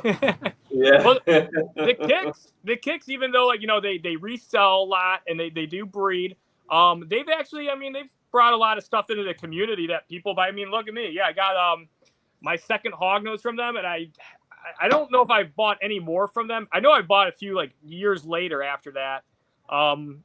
But yeah, there were, that was during the 90s when there was a lot of like wild caught stuff and people like trading back and forth, and people were still getting situated. And at that time, that was the future, or that was the present. And it's like that's like, oh, things have come a long way.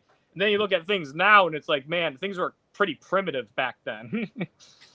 I remember, everything that I used to do. I used to go out and buy like 10 different species as a kid, and I would raise them up to be like sub-adults, and then I would always trade them for babies again, just to work with a new species.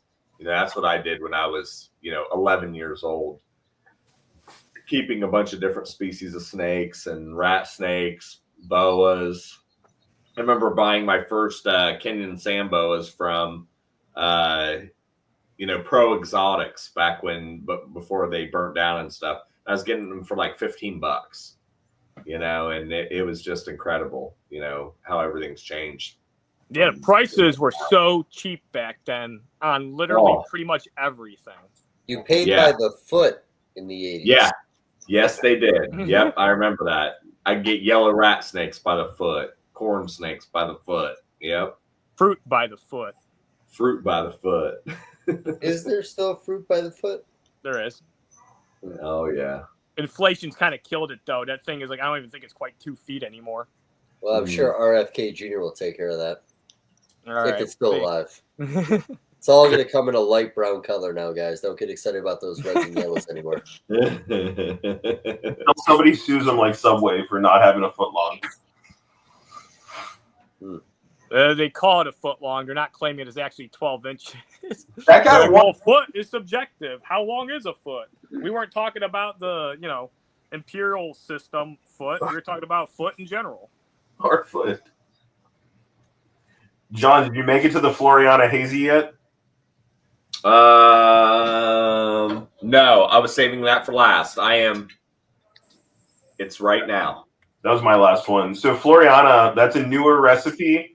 Tori and I took our honeymoon. We went to Galapagos last year, and Floriana is this like cool little island that's full of flamingos, and it's bright and it's fun. And that's pretty much the inspiration for this beer. I used some New Zealand hops, some bright, fun hops, and the colors are bright and pink, just like the flamingos on the island. So I'm a big fan of hazy IPAs. That's why I grabbed it earlier before I drank the Cristobal. So I drank that one last here, and I love a hazy IPA. I didn't used to, but they're like my favorite beer now. So it's a hazy more than one of. They tend to get real juicy and real fruity and like almost over the top sweet. Where this one, it's still hazy, it still has that fruitiness, but it's not so much where you can't drink more than one of them. No, yeah, I agree with that. Yeah, some of them are too sweet. There's a brewer, one of my great friends, Davey Landis over here in the Outer Belt Brewing Company. He does a beer called Travel Donut, and it reminds me of it. It's my favorite beer that he does. It's, that's good beer. Thanks, man. Well, you see that? What do you got there? The green screen. Oh, okay. Hold on. Damn, a beast. So the brewery's really busy. It's a Friday night. I was going to do this on the production floor, then I realized that's a terrible plan. So I took a picture of the brewery and put it in the background. We got a Texas barbecue pop up tonight. Yeah, you suck. That's yeah. I could go for some Texas barbecue right now. I mean, that's insane. Zaps, Voodoo, pretzel sticks. Yeah. She's like, "What's for dinner?" She wrote it, and I was like, "Go get barbecue." Yeah, I really feel bad for you guys living in Ohio because you've contributed nothing to the rest of the United States ever. Like honestly, food wise, drink wise, I can't think of a single thing that's ever come out of Ohio that people talk about. How dare you like that? Yeah. I mean, Cleveland was like one of the #1 producers of steel. We're second in like. We're talking about food, buddy. We're talking about food right now. Food? I don't know. Yeah. Somebody's probably made good food here. Crystal makes good food at my place, and she lives in Ohio. How about that? She's not from Ohio. Skyline chili. You guys put your chili on your spaghetti. That's I hate Skyline, dude. I can't stand it. What, Mom? Michael Simon Yeah. won and he won Iron Chef. Oh, okay. We got Michael Simon from Ohio, Dave, and he won Iron Chef. He's from Cleveland. Yeah, but what did he cook? Other people's flavors? Like other states' delicacies? I don't know. You'd have to look into it. He made a casserole with tater tots and canned soup. Called it Ohio casserole there. Hot dish. We don't have shit coming from Ohio. I can agree with that, but I Such eat a my big own state, cow too. off It my takes land forever to- every year, so Yeah. I guess I cook my steak from Ohio. What the fuck? I don't know. Ugh. Okay, that's fair. No, but honestly, it's I hate Ohio. Yeah. Whoa. Yeah, Dave would always tell me that all the time. He'd tell me how he hates Ohio. He's like, there's only like 2 or 3 good breeders from the entire state. He goes, everything there is bad. Everything there is bad. Well, it got me at a young age because, I grew up in Wisconsin, and then I moved to Buffalo, New York with my family when I was like 9. So, like, every year we had to drive from Buffalo to Madison, Wisconsin, and there was just this 6.5-hour shitty state that I got used to at the age of 9. And, like, it just, I never forgot it. And, like, back in, like, 2002, 2003, you guys had the Columbus, Ohio show near the Science Museum. Mhm. Yeah. Wherever that one location was. I think it's got like something hanging from the ceiling, like a big skeleton maybe. But I remember it's the middle of winter. I turned down the street to go to the Science Museum, and I did a wide turn, and there was a guy like 200 yards from me, and he just, when he got real close, he had to swerve at me because that wide turn I made on that icy road, and that was it. I completely wrote the state off at that point. I was done. Like I hate everything about it. Yeah. Sorry. I remember the first time I met you, Dave. It was up there at Junior's house, and he, he's really good at introductions. He's like, "Hey, John, Dave, John. Yeah, Dave's pretty cool. He likes fishing, and that's about how it went. And because he knew, Jeff knew I liked fishing, but yeah, that's been years ago since you were here. No, and that was actually It was like 8 years ago. it was a decade ago because I turned 30 when I moved in with you. I turned 40 this past It year. was like 9 years ago because I remember I was 28 and I was turning 29. And I'm We do this 37, every time. It's easier to 9 remember years 30. ago. Yeah. Yeah. It was just as I turned 30, except my 30th birthday party in Buffalo in August before I moved in with you. Maybe. Yeah. No, I know for a fact because I got divorced around that time. There was a lot of paperwork around that time in my life. I remember when I moved in with Do you. you want to tell that story when your dad called you up and he did? Well, which time? Your dad called you up and he was like, normally I wouldn't mention, but you're bringing it up. It's so funny. You're telling me you got a kick out of it. Your dad's like, you're like, Dave, what's going on? You're like, I heard you got a divorce and you're moving in with a guy in Ohio. What the hell is going on? Are you gay now? Oh. It's what the problem is? You guys watch Tosh? Oh, Yeah. hell yeah. He just always dangled the fruit out there. You never knew what was real, what wasn't real. He's the reason I love Arnold Palmer's because the time they put horse semen in Arnold Palmer's, they called it Arnold Palmies. You guys remember the Arnold Palmies? I don't remember that one. I think this was an episode. This may have been at your place, Dave. I don't remember this one being on live television. You can look it up. No, literally, the Arnold Palmy episode made me love Arnold Palmer's. That made you love Arnold Palmer. Was this on Jackass? Are you sure? No. It was called Arnold Palmies. There was semen in them? Is that why you... Is that your go-to drink?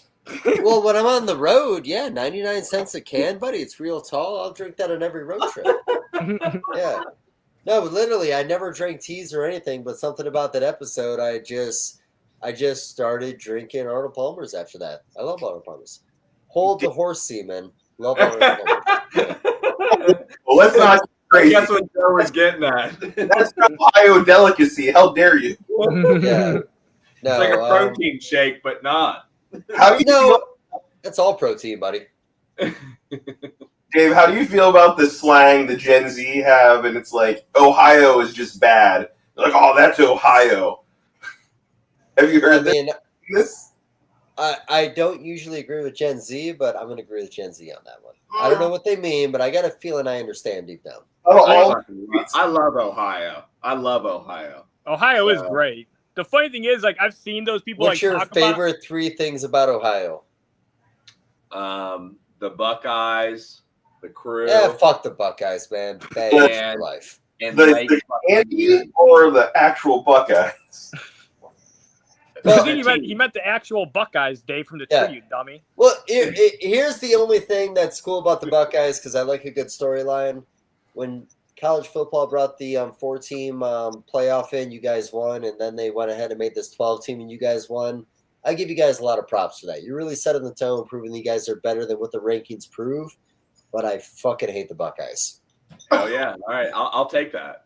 You got to hate somebody. Ohio's pretty good. There's a lot of good things about it. Everything's very affordable out here. You can own a good amount of property if you can get something like cash together. It's a really good traveling point. I can get to Daytona Beach in a 14.5-hour drive. I can get to Chicago in a little over a 5-hour drive. I can fly out of here real easily. So your favorite thing about the state is when you leave it, because everything else is so close. Yeah, well, it's a good. Here's the thing, Dave. If I don't like, here's the thing. I'm in Ohio. 95% of the time, I'm inside working on my snakes. If I want to go somewhere, I can fly out of here really cheap. Your second favorite thing about Ohio is not leaving your house. Well, I mean, it's really good for breeding hognose snakes. I love hognose snakes. I mean, the latitude of Ohio is right in line with, hognose populations pretty much in Illinois and Colorado. And so climate's pretty good. I mean, Invisible things no one can see is your third favorite thing about Ohio. Well, I don't know. I'm not saying these are the top. So you just said name 3 things. Yeah. It never fails, Dave. When he comes to visit me, he's like, the flight out here was so packed. Then on the way home, he's like, it was wide open. I could get a whole entire lane to myself. Sometimes, yeah. The recent time flying in and out, there's a lot of extra space, especially leaving. And Joe's like Dave, like, this isn't helping the case that people like Ohio. When I show them I'm flying back to Ohio, nobody's going to Ohio. Ever. Yeah. I enjoyed our time in Ohio. I enjoyed the milk snakes there. I'll give you that. That one bass spot that I caught nothing. You only caught lunkers. I love that spot. That was fun. We were sneaking into that lake with that boat. That was that little pond up there, right, Jeff, up by you? It was like a quarry. Yeah, it's an old quarry. Yeah. And the funny thing is, man, they'll kick you out of there. But like Dave and I, we just run back there with a boat. It's like everybody else is just fishing it from shore. We're like, let's get a boat in there. And then we'd go to the back side where they couldn't see you. We fished it, and we got some good bass there. Was it mud turtles or musk turtles? Musk turtles. Okay, I thought that was cool because we got in this little shallow area. You look down, and they're just like. Is your mom yelling at me? Second in the nation. She's saying good things about Ohio. Yeah, Cleveland. Cleveland is the second in the theater district in the nation. Who's number 1? Buffalo.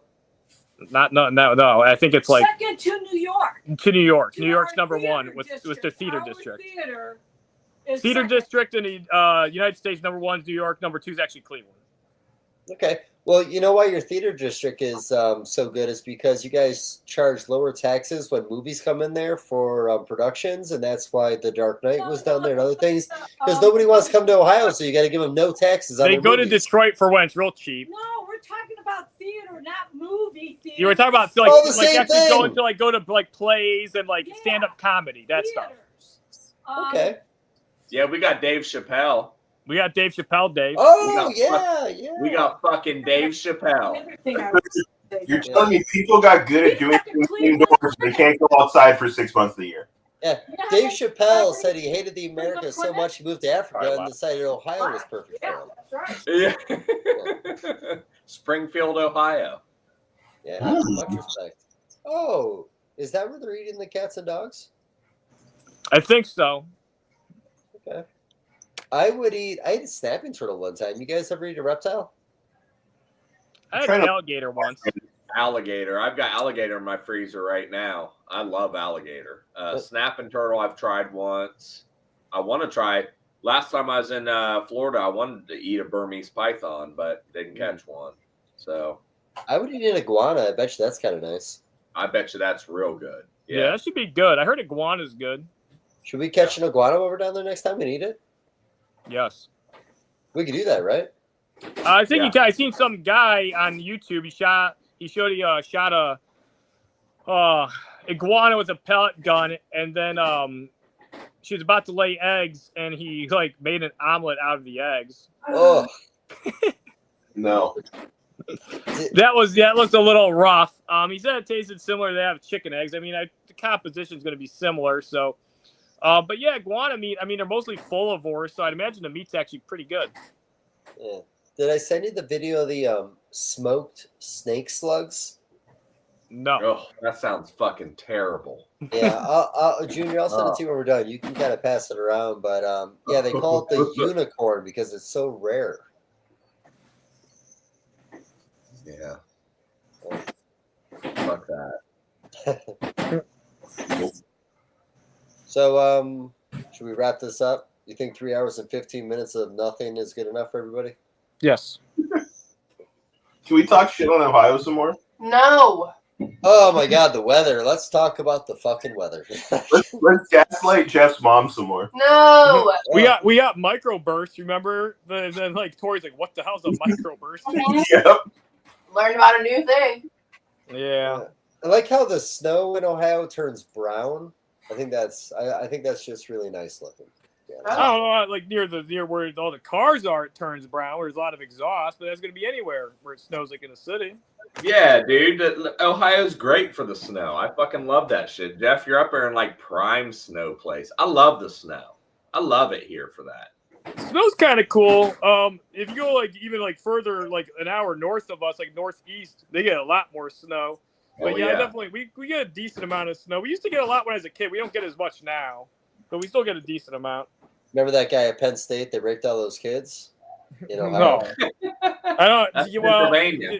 That's where guys, That's Joe's- called it's a Sandusky, buddy. Look up Sandusky. Not I not think his the last Melanistics, name was not the Sandusky. He Melanistics. wasn't in Sandusky. His last name was Sandusky. Isn't that guy from like Pennsylvania? no. He did everything he did in Ohio, buddy. I don't think it had anything to do with Ohio. I think it's just bad people can be in Ohio too. There's bad people in every state, Dave. Come on. Dave hates Ohio. Really look down at you guys. Hey, I just want to come out. Hey, Dave, I'll come out there to Missouri and I'll out snake hunt you. That will be my goal. Well, the only way to do that is out flip me and outwalk me, and I'll be honest, I go hard, buddy. I go real hard. Yeah, me too. Me too. Yeah, Yeah. Penn State Hey, you're always University is in welcome. Pennsylvania. That's why it's called All right, Penn deal. State. This No, happened here's in the problem. I'm Pennsylvania. on my third and a half knockoff beer right now, and as soon as I said Penn State and did the math in my head, I knew I had the wrong state. I told you it wasn't Ohio. Yeah, It was it's Pennsylvania. Pennsylvania. Now we're in a Hamburg territory. His now. I'm last not name gonna- is Sandusky. Yeah, that's the connection. That's the connection. His last name is Sandusky. Yeah, so the name of the city in Ohio gives me PTSD about how that guy raped kids.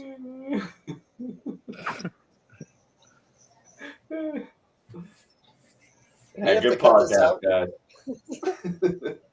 Good podcast. All right.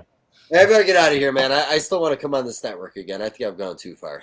All right, Yeah. Dave. You guys have a nice night. Love you. You have a guys. nice night too. Yeah. Later, Sorry, guys. hey, All right. See you, everybody. sorry, MJ. Bye. Sorry. End the stream.